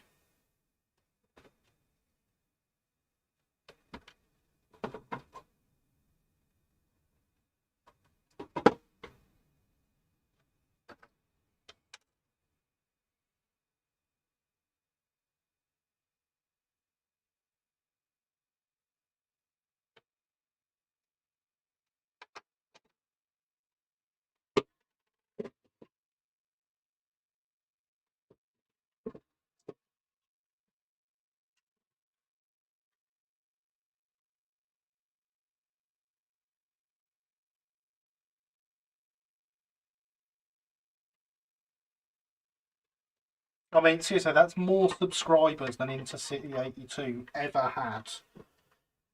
And he was a much better content creator than Sam's Trains will ever be.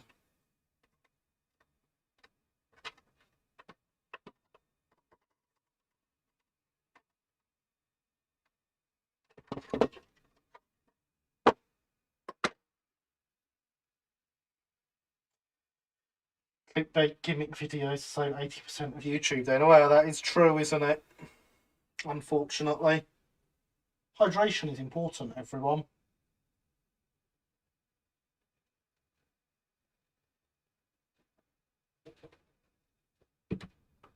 Maybe they all hate watching. Maybe.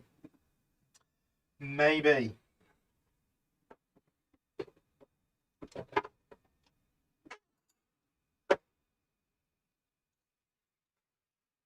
Definitely going to need lights inside this shed. Can't see a thing.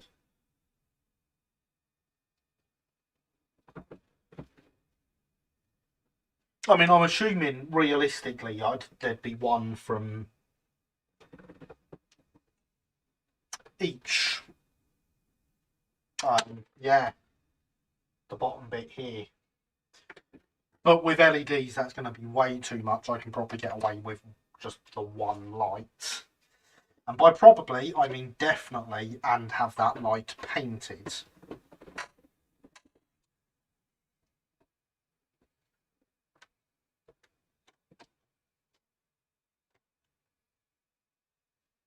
That's the front.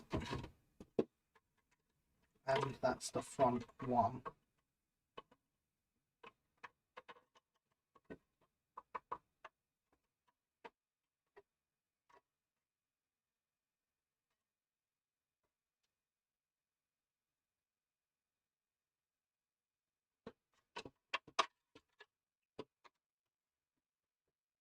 For this, we are not going to use the poly cement because I don't know how well this will go with that. So we're going to use super glue. I'd make videos, but it'd just be me chopping up R1s repeatedly. I mean, honestly, I'm 118 live streams in. What do you think this has been?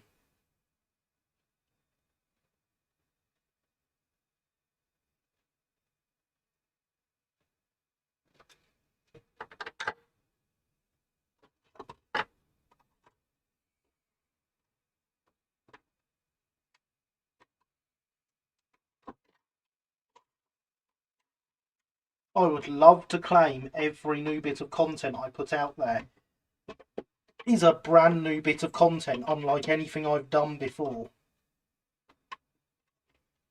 Doesn't seem to fit now. And the glue wasn't actually touching anything, so that's great.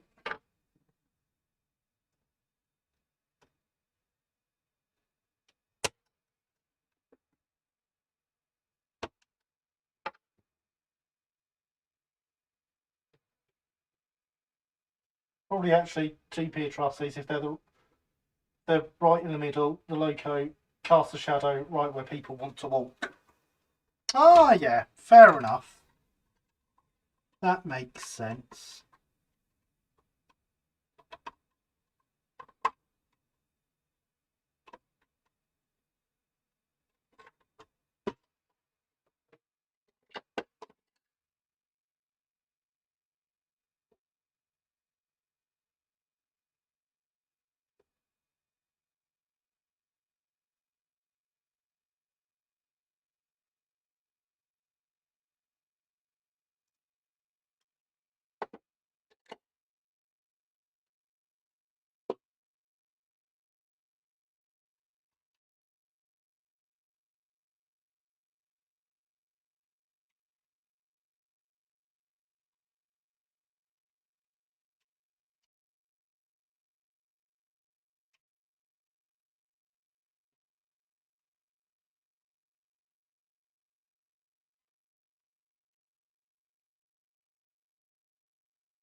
But yeah, if people still turn up and watch me, Sophia, they'll turn up and watch you chopping up R1s repeatedly, I assure you.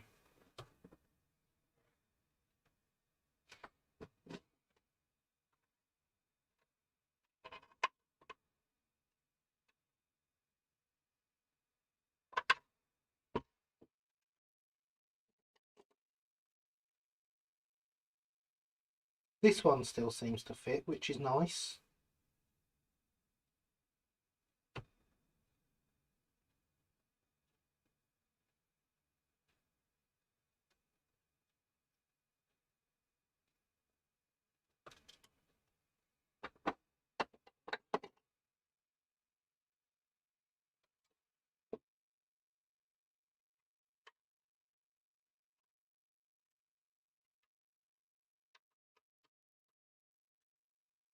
Now it doesn't.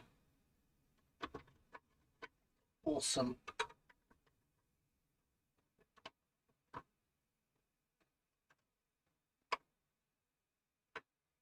How has the addition of glue gone from fitting perfectly to not fitting?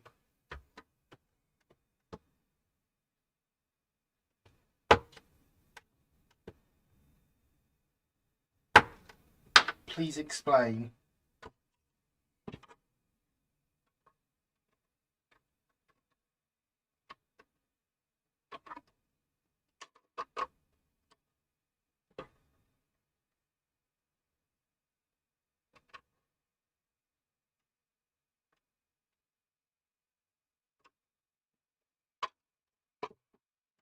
Still doesn't fit.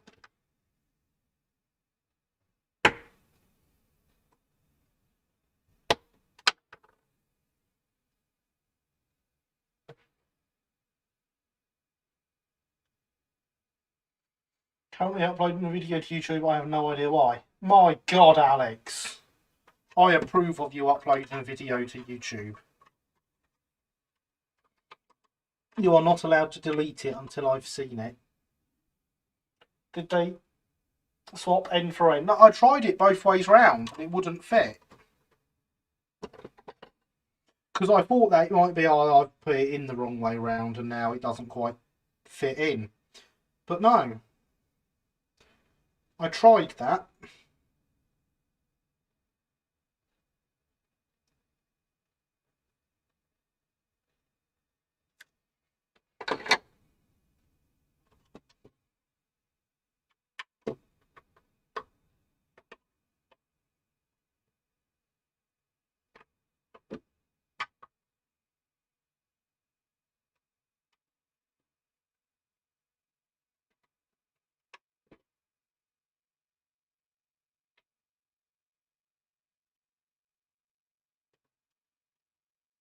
There we go, they're in. They are in. Don't delete vids, they stay unlisted. Oh, so it's all your old content there then? Just unlisted.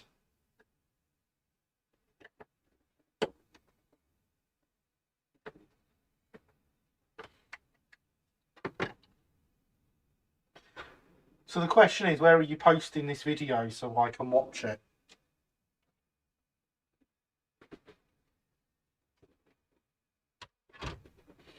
Hydration is important. Swap the trusses by mistake. No, because I tried it in the space before putting the glue on. So I already had the first one glued in.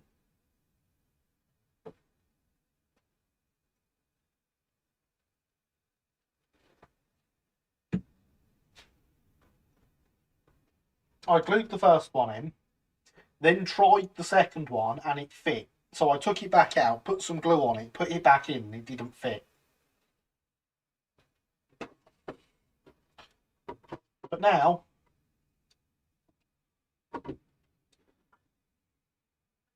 we have roof trusses. Honestly, there's an angle I can get that at where you'll see them. I'm not sure what that angle is right now, but they're there.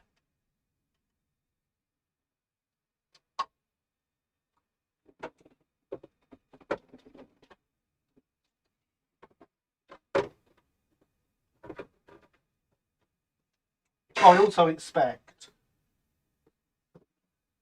that there's an angle there that you'll be able to see them from as well. Let me check.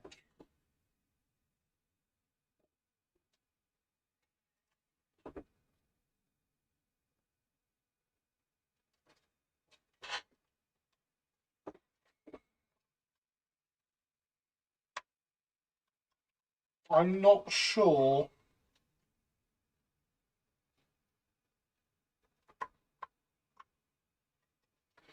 I'm honestly not sure.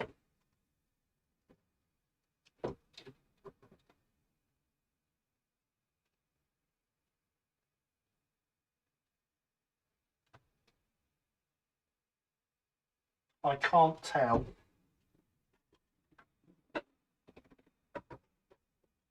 But even though it's right at the front of the layout, how many people are going to see those roof trusses? Let's be honest.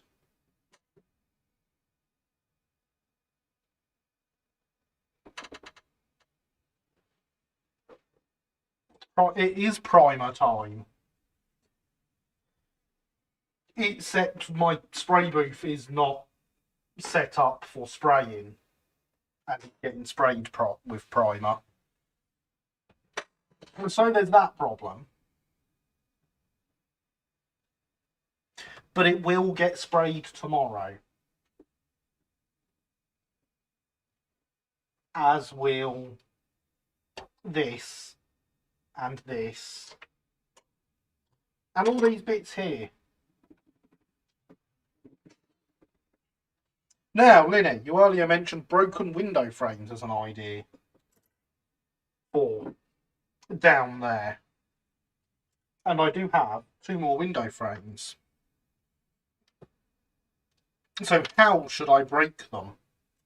That is the question.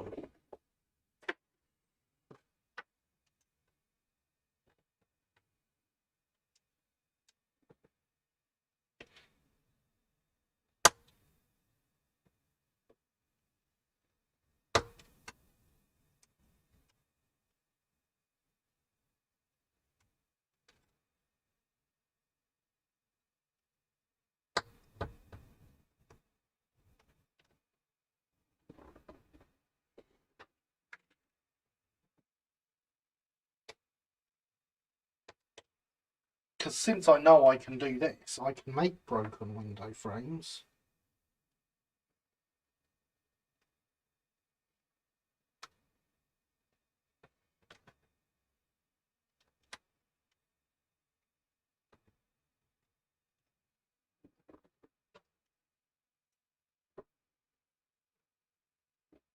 First remove those fat sides. Well, yes.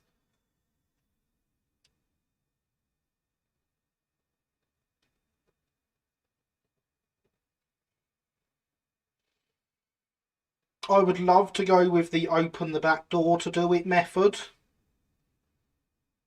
But do you realise how small the room I'm in is?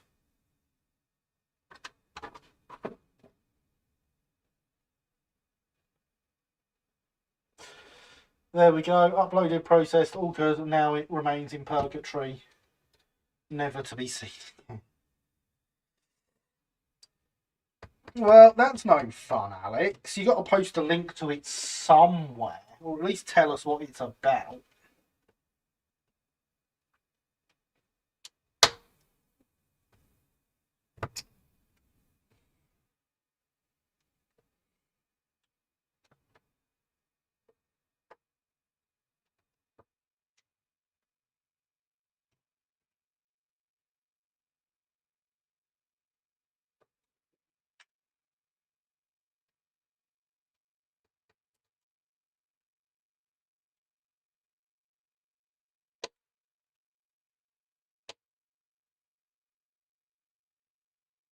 Fat, they're big boned.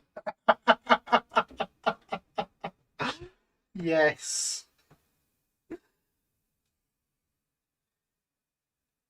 I wish I could do Cartman's voice now. Turns out I do still have a stream saved. Yeah, Mr. Stay stream. They've got copyright claims and ended me uploading streams to YouTube.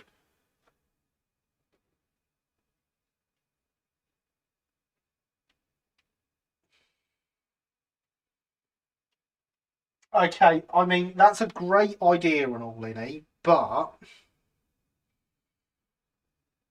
there is a slight problem with it, and that is my ability to get out of this room.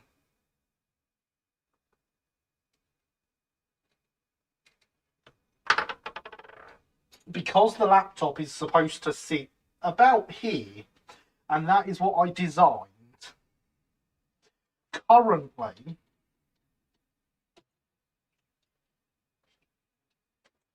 the laptop is here. You see how the laptop is in the way of me exiting the room? Otherwise, I would love to go outside and do it.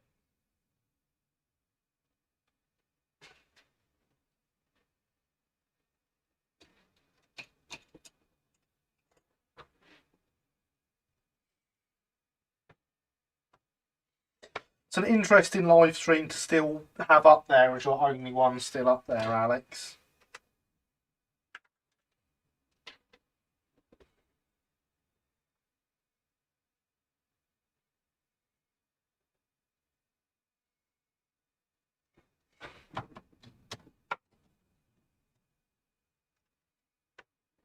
But yeah, so primer spraying will have to wait till tomorrow.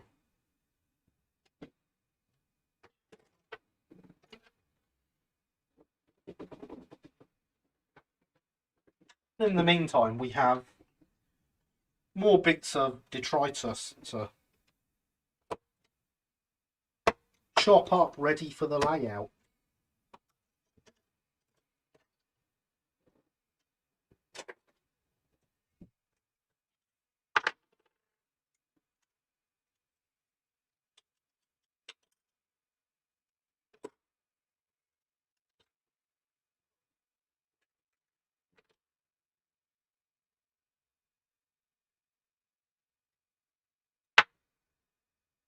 I mean, it's great that I can have room to put this layout up here and all that. But it's not what I'd call ideal.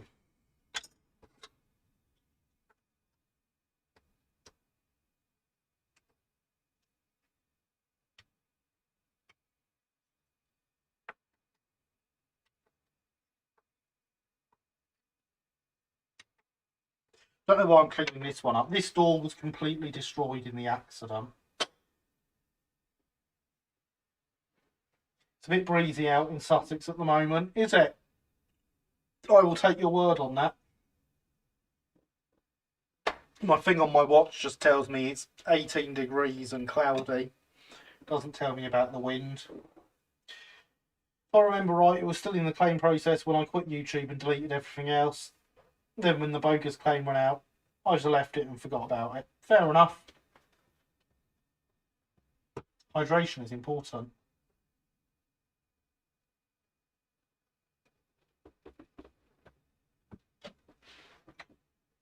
I will cut those big doors in half so they don't just look like the ones on the engine house, and they will look like there are more. Well, I mean, they're supposed to have been at some point, the ones on the shed. So, feedback from everyone on how we do broken window frames and part-used doors.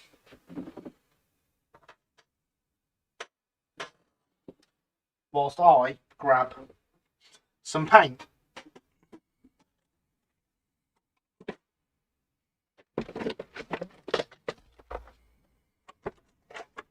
Which is buried under a million kits.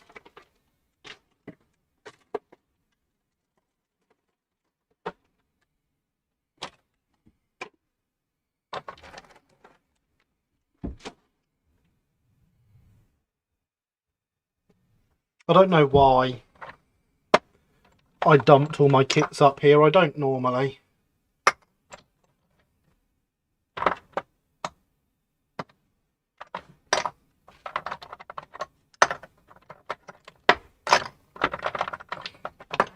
I have a completely different cupboard that's smaller than this one for them to live in.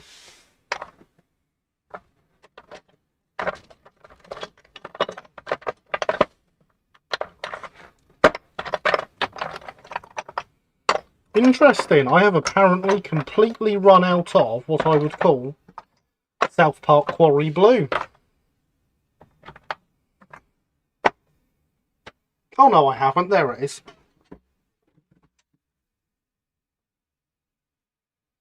Never saw much point in saving my content. I was never going to watch it. I mean, I don't watch my content, so, you know.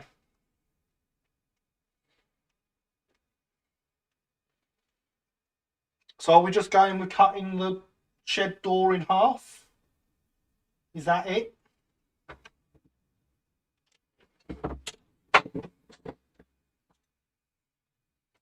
Is that our one and only suggestion for it?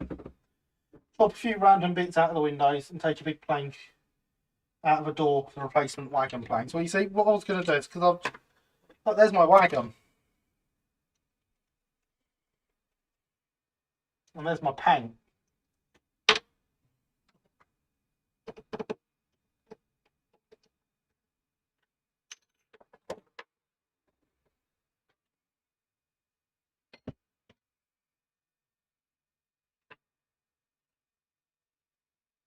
My paint, which is completely dried out.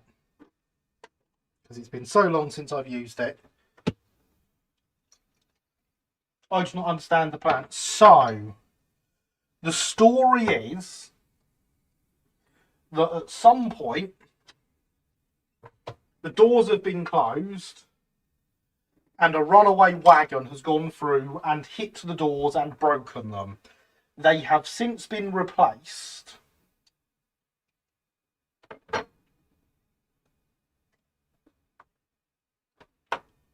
And so they are being chopped up and used for various things like firewood and replacement planks in wagons.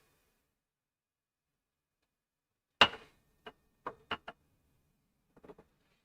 haven't spilt loads all over the desk. It's a miracle. I mean, obviously I spilt some, but not loads.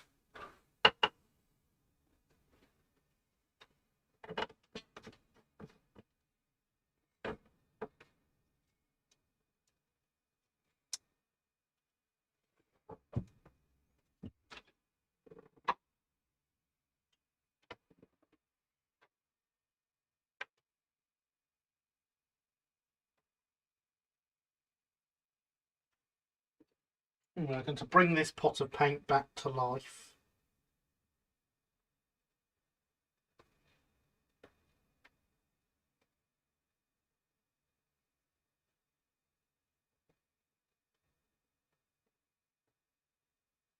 Get in there.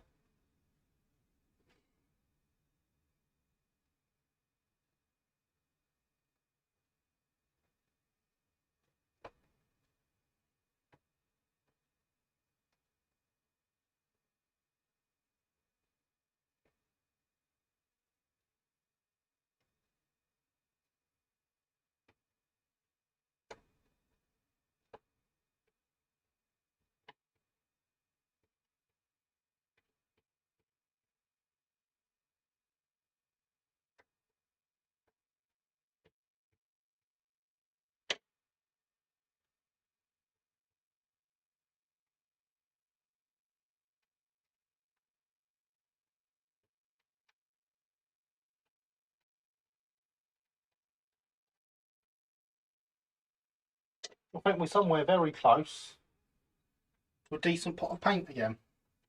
I should probably, before throwing this around as I shake it,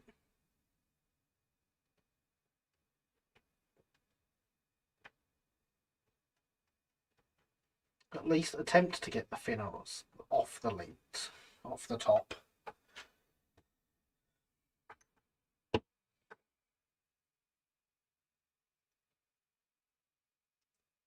Imagine it hard to cut plastic like broken wood. I expect so. Wood's probably splintered, which might be hard to model in from the plastic parts. So this was your idea, Linny, so don't go telling me it'd be too hard to do. Maybe part of the door could be replaced in wood, and then that part splintered. See, that makes sense. That's a good plan. I have some I can use. I can't get to it. It's in the cupboard I was talking about where my kits live.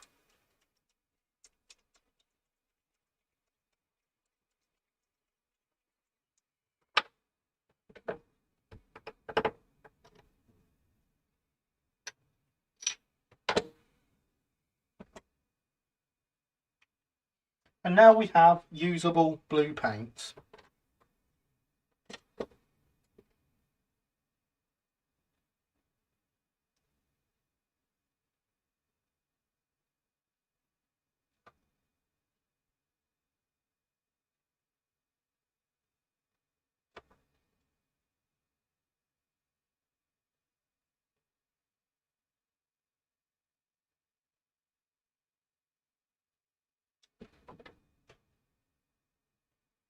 Not bad for a pot that was completely solid a minute ago, is it?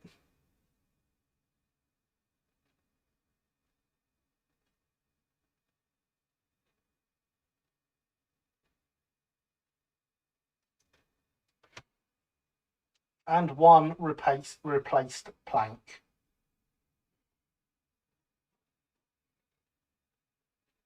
Shall I do more replaced planks on it?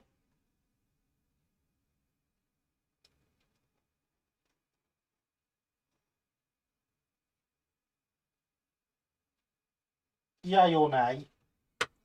Wondering if I could do one lower down on this side and probably one on the other side. But I think one on the other side's definitely a good idea.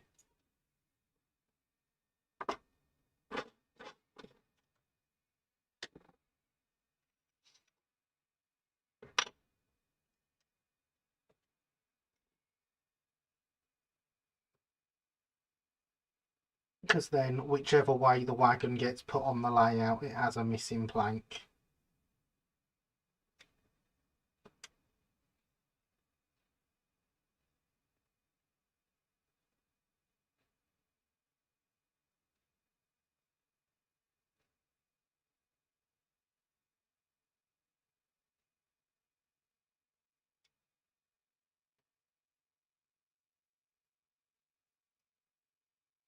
This is what I love about enamel paints, because there is never a point where it's like, oh no, that pot is useless, I'd best throw it away.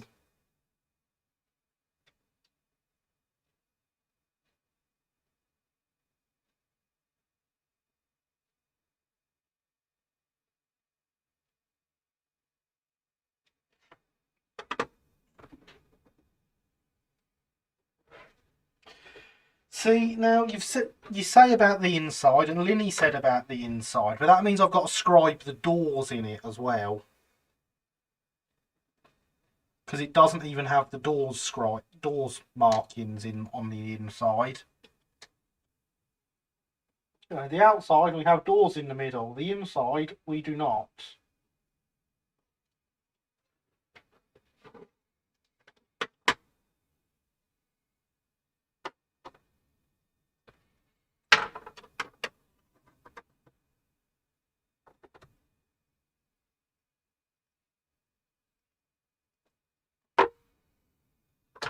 You know what? We'll do one on the end as well, like Lynn is saying.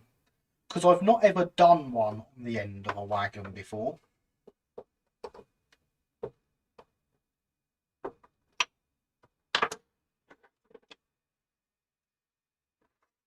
All my wagons have their replaced planks on the sides.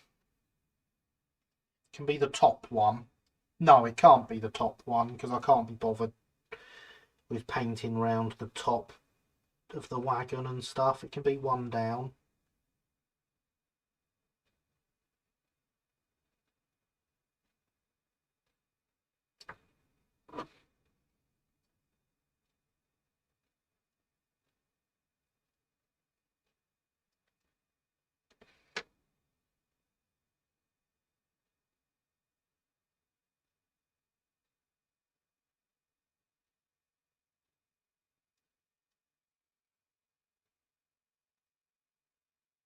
They've really been able to put that door to good use with this wagon, haven't they?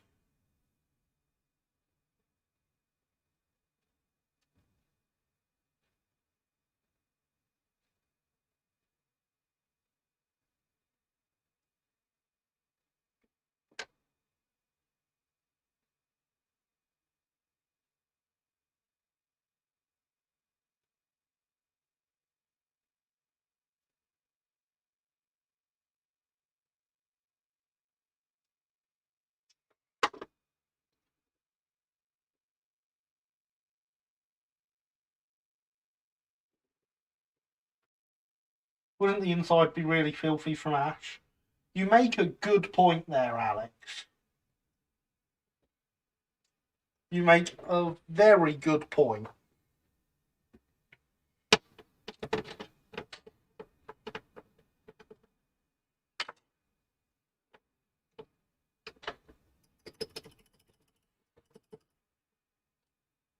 You got to remember with interior detail on these things. This is a Hornby wagon. They're not like they're a bit lazy. They're not like some companies that will give you full interior detail and stuff on your wagons and make them really, really nice.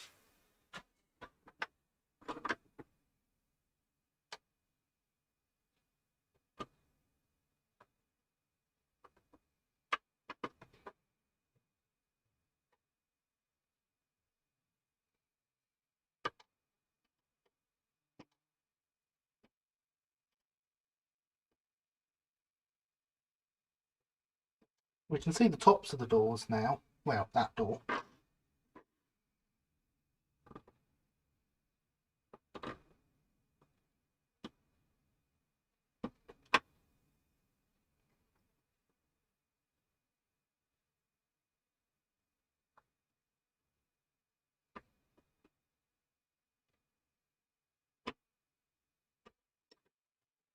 So that's a start. Can only imagine that the rest of the wood is pretty rotten by now and the ironwork all rusty. I expect so, yes.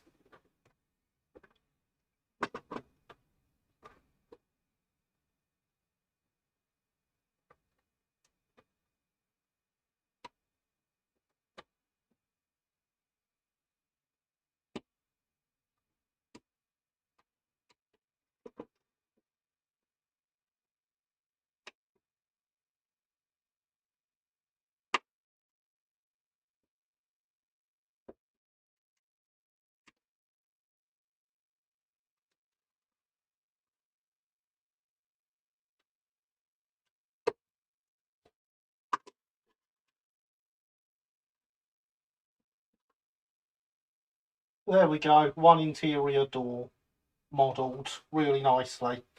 Best modelling of a door on the inside of a wagon ever.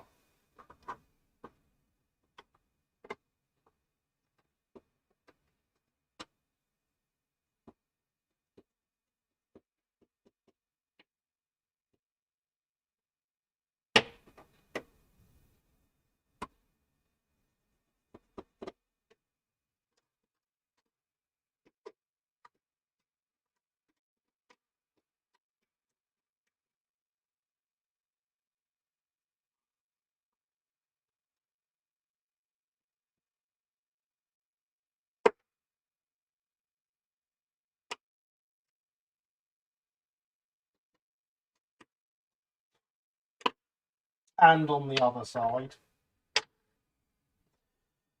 The wagon might look rather...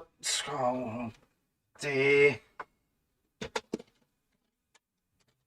I thought that was this one's nickname.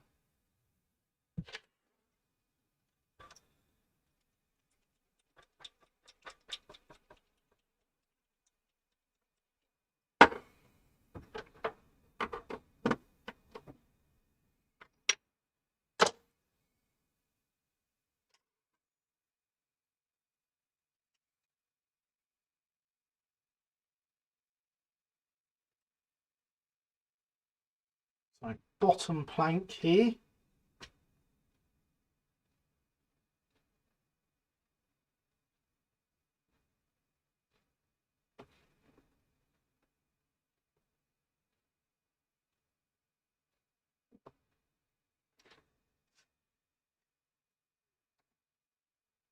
Third one down here.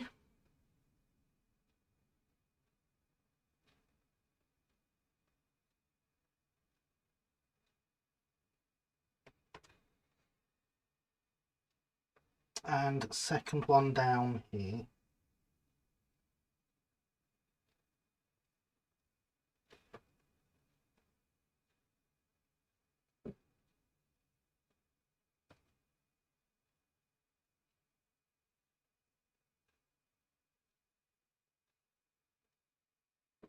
There we go. Plank's done on the inside as well.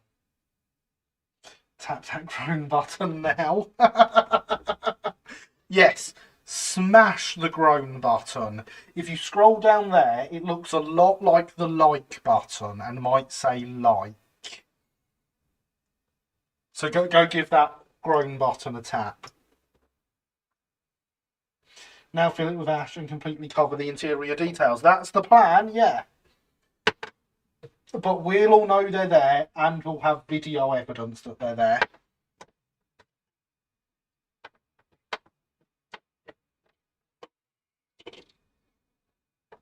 I never even noticed your spelling mistake till you corrected it, Alex.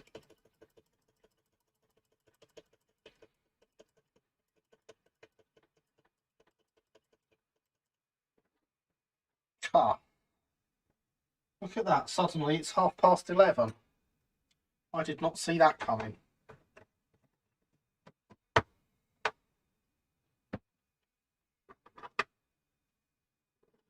This needs couplings. And sit up there to dry now.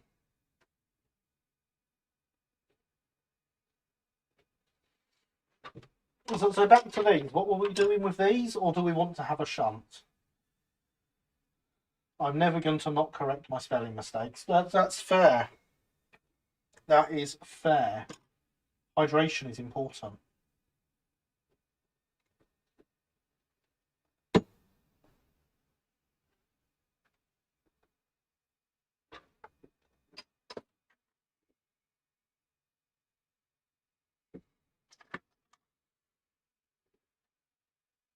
Replaced boards would not be as dirty. Well, no, when it comes to weathering it, they will have to be cleaner. Although it's not like they're new boards. They are boards that have come out of this door. Which is going to be really, really fun to replicate. I suppose I want to take all the ironwork off it as well, really.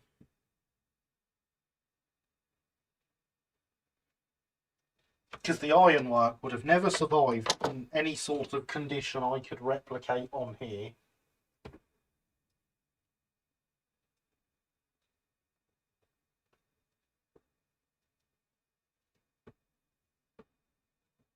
So instead, they've taken it off.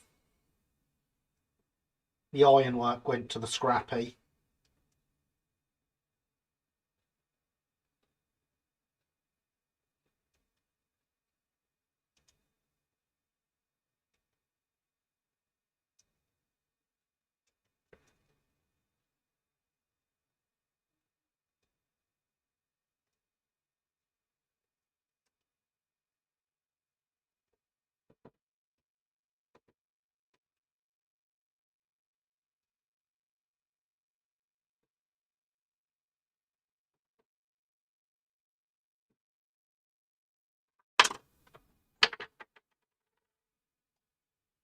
Cut the door off at the half, make some of the paints longer than the others. Like, that's the sort of thing I was thinking. And we seem to all be on the same page about that. Everyone says cut it in half.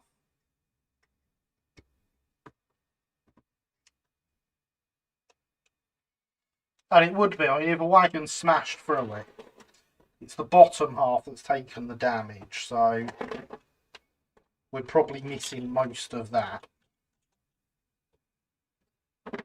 I would imagine here and up has stayed reasonably structurally sound. Railroad blacksmiths would have been able to fix those now. Well, that's a good point. They fixed them and put them on the new door.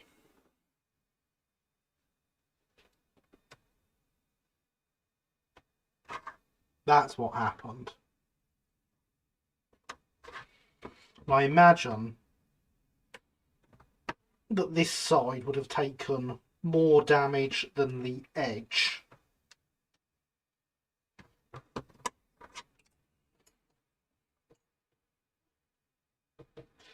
Thing is, in one episode, there's no point trying to do splinters, making the bottom edge some slightly jagged is enough at such small scale. Yeah, you're right.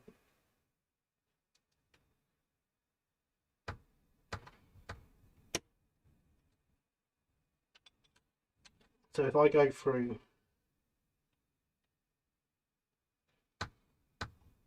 those first two planks,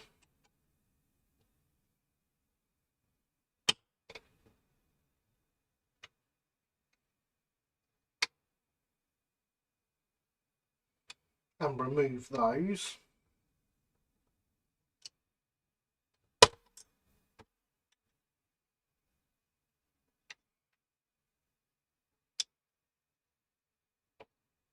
and go a slight bit lower for the next one.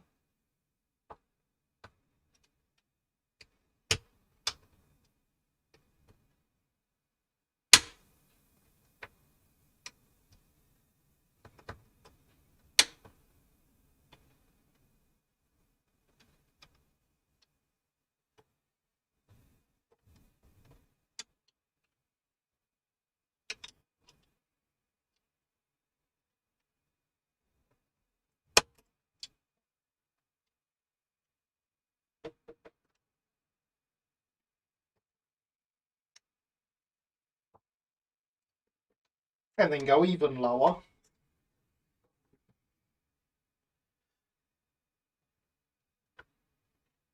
We made stable style doors.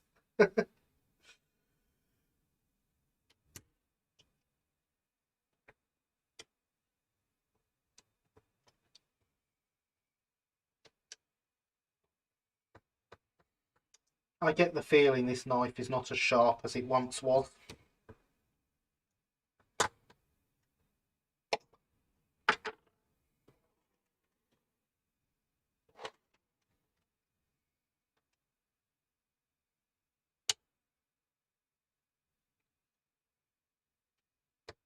We'll take the next three off together.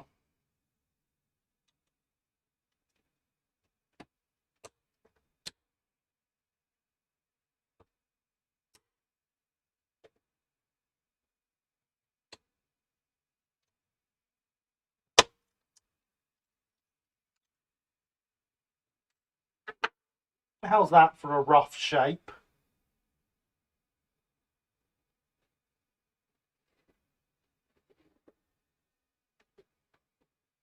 I've left this one, which is attached to the shed, has some support from the brickwork, so has stayed better. It's also a much thicker one because it's got this timber behind it as well.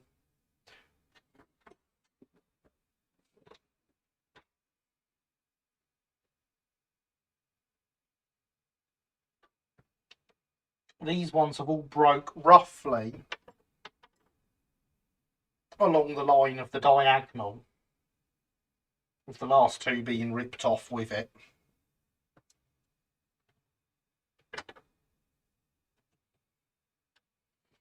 That would have gone there, because that bit was the bottom bit that was attached along there. There we go.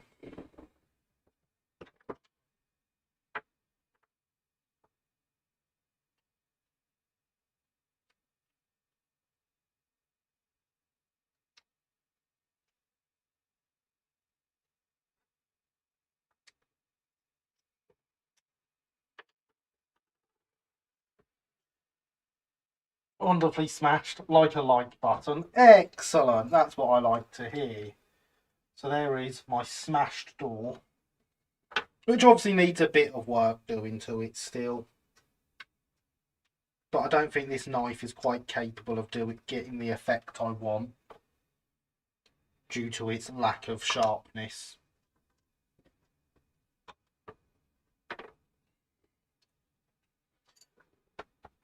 Window frames, what are we doing to these?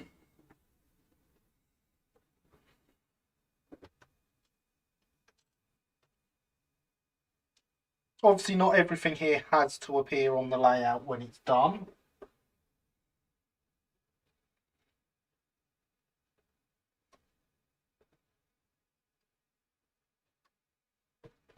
But it would be nice to have some options.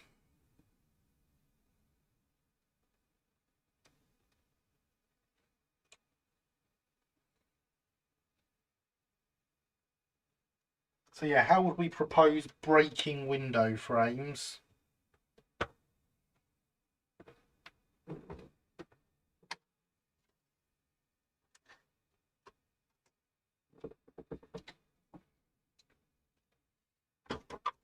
Or do we think we've got enough random detritus now? I've even salvaged some of those planks from that door to look like planks.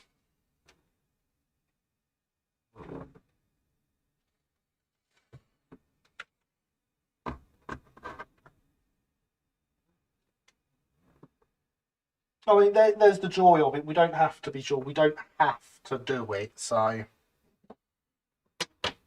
it's nice to have options.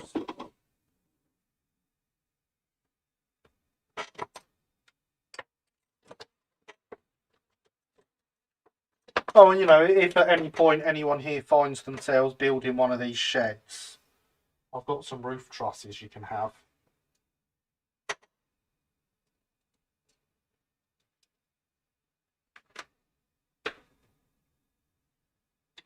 I think we've done quite well this evening. A bit more space in there.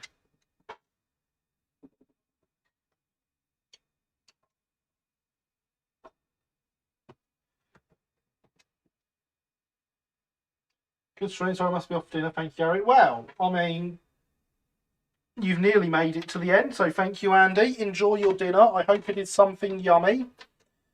And I shall speak to you probably tomorrow, UK time. Well, probably tomorrow, your time as well. So go with the stuff you have for now. Keep the windows handy in case more ideas surface. I think you're right, Alex. Couple of broken bits of drain pipe.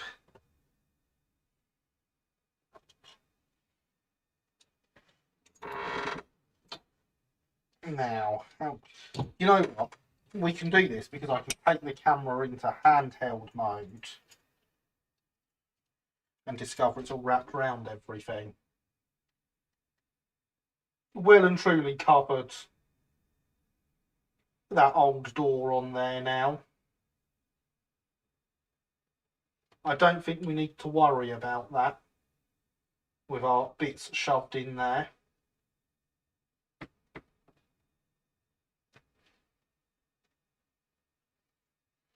And look, in handheld mode, I can give you nice views down here.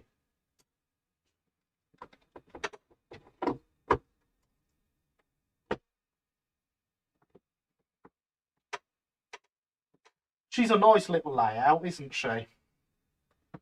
Stone on the water tower looks wonderful. It is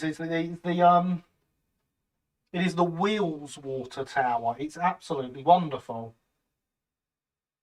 Random junk works every time. It certainly does in this case.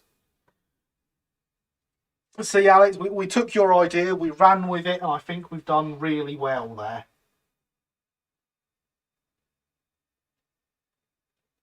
And yeah, I do love this layout.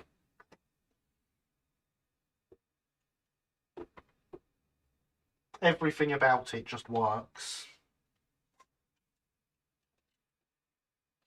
And look how hard it is now. You do not notice that fiddle yard exit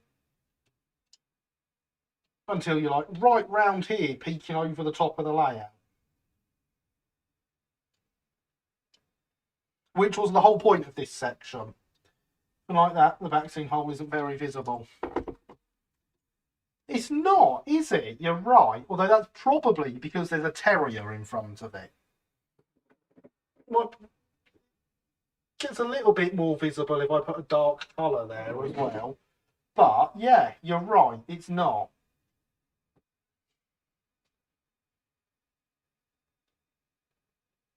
I am so happy with how this layout is coming on. Let's put the camera back on the camera arm.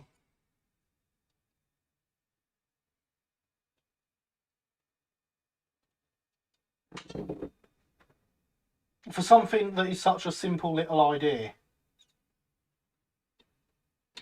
I think we're doing very well. Law of averages says I must have a good idea sometimes. After all, stop clock tells the right time twice a day.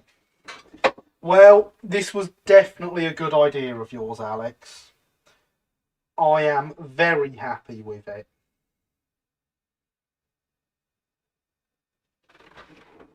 I think we have done wonderfully well there. And this is exactly the sort of detail I was after. So I have lots and lots of stuff to spray with primer tomorrow. The terrier to be repainted? Possibly.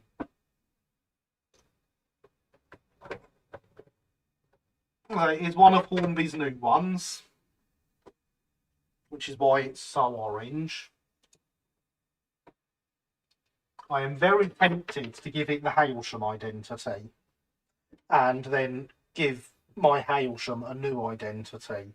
And if I do that, it will definitely get the colour painted over.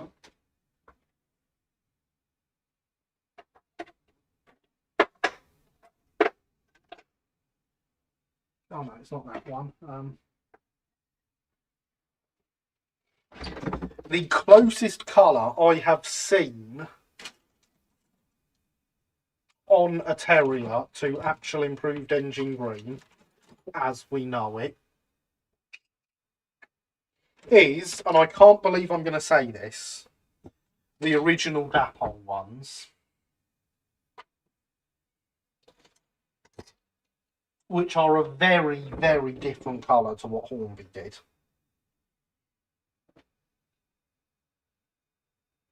Very different indeed.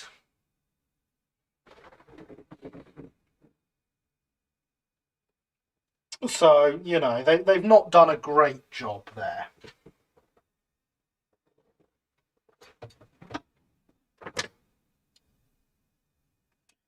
But there we go. That's Hornby for you, isn't it? Can't even get Dapol levels of colour correctness. And when you're worse at colour than Dapol, you've got some serious problems.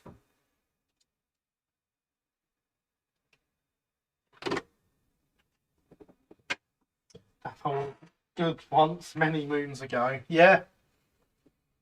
So if it's when Hornby took over that tooling, they got more detailed with the lining and stuff. But the colour of the livery changed.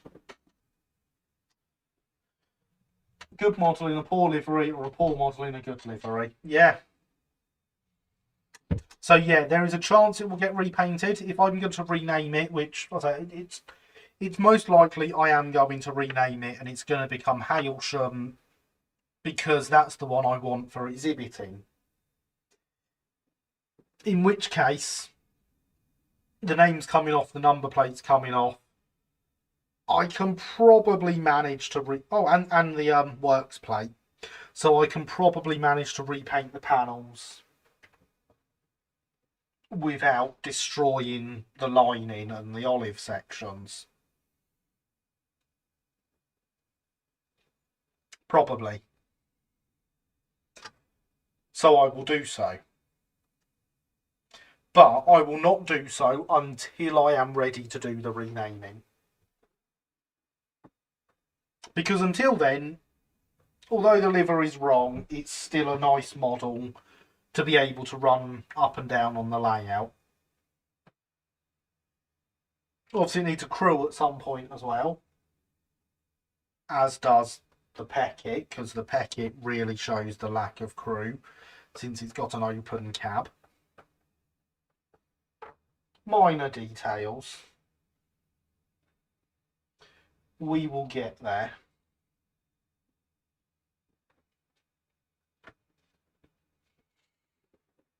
Look at that, it is 8 minutes too, and I don't think I've got any projects we can do for the last 8 minutes, unless someone's got something that they can think of.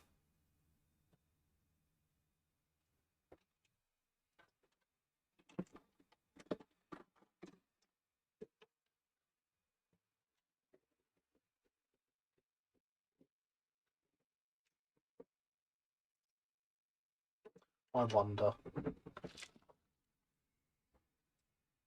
No, what have I done with it?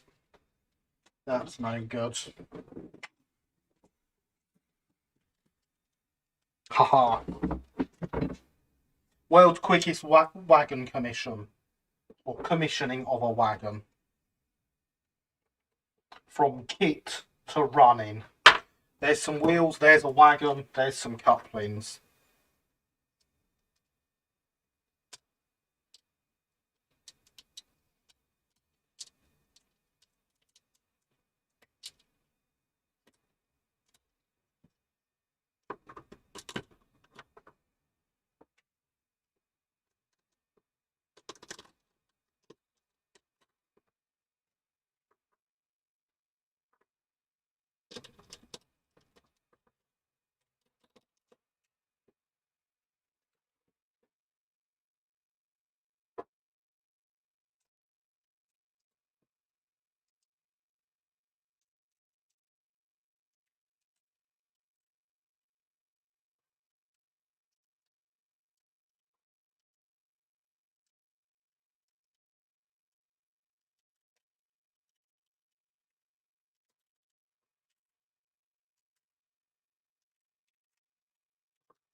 Off comes most of the supports.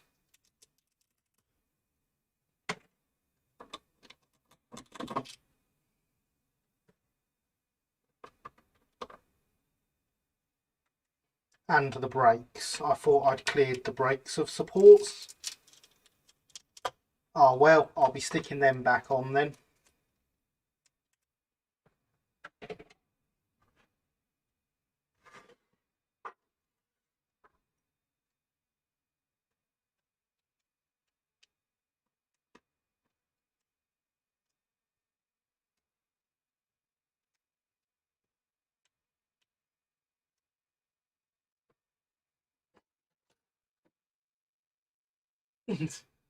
Oh no, no.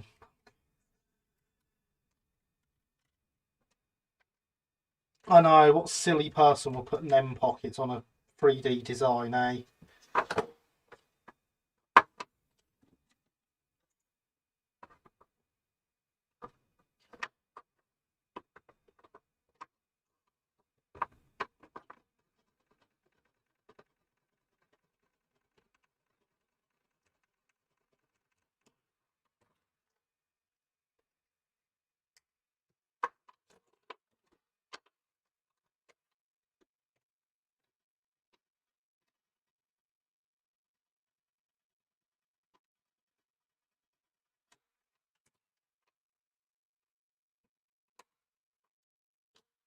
No more NEM pockets.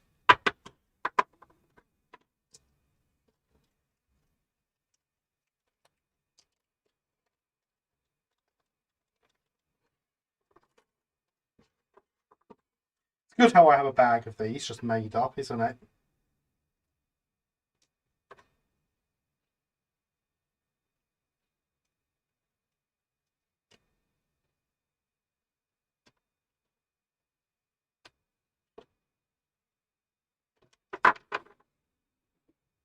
That's how much can stick through, so...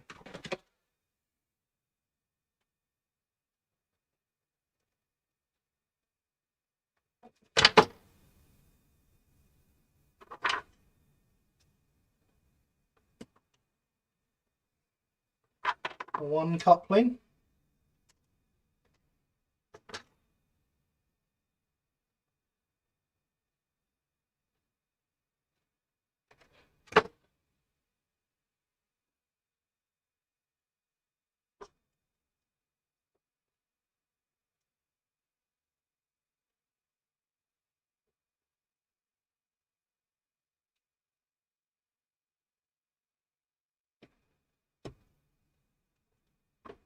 Two coupling. One set of wheels. Two set of wheels on the layout and running. There we go.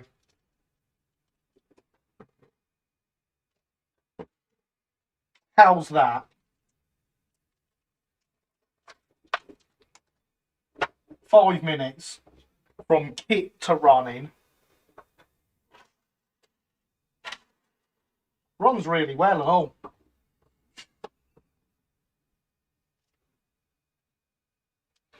got to be a new record, hasn't it?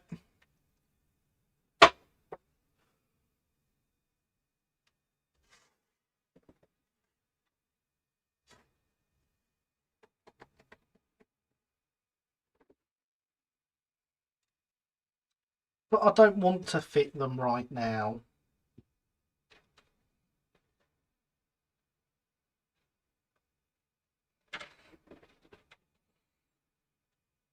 I'm quite content with 5 minutes from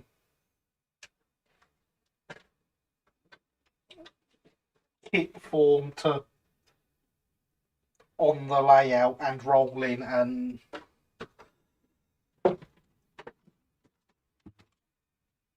I mean,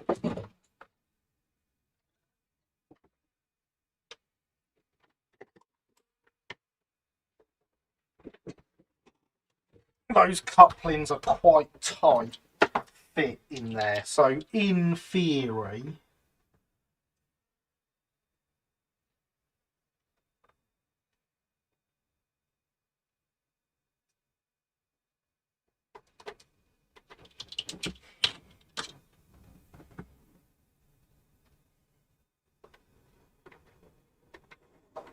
quite capable of being pulled about and shunted.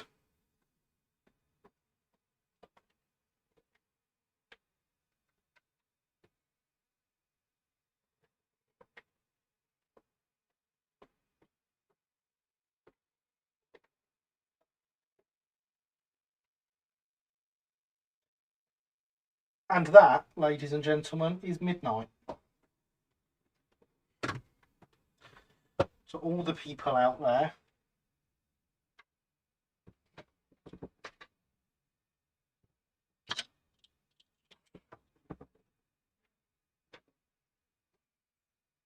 you didn't specify how long the goods train has to be, Alex.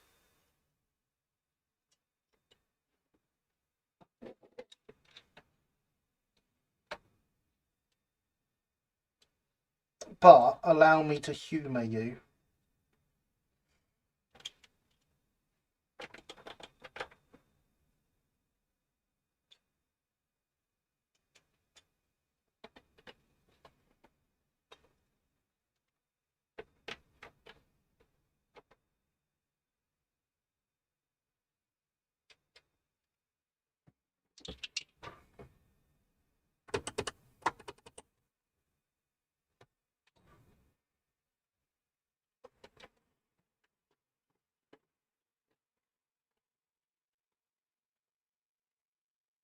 How's that? That is a full goods train. That's quite easily a branch line goods.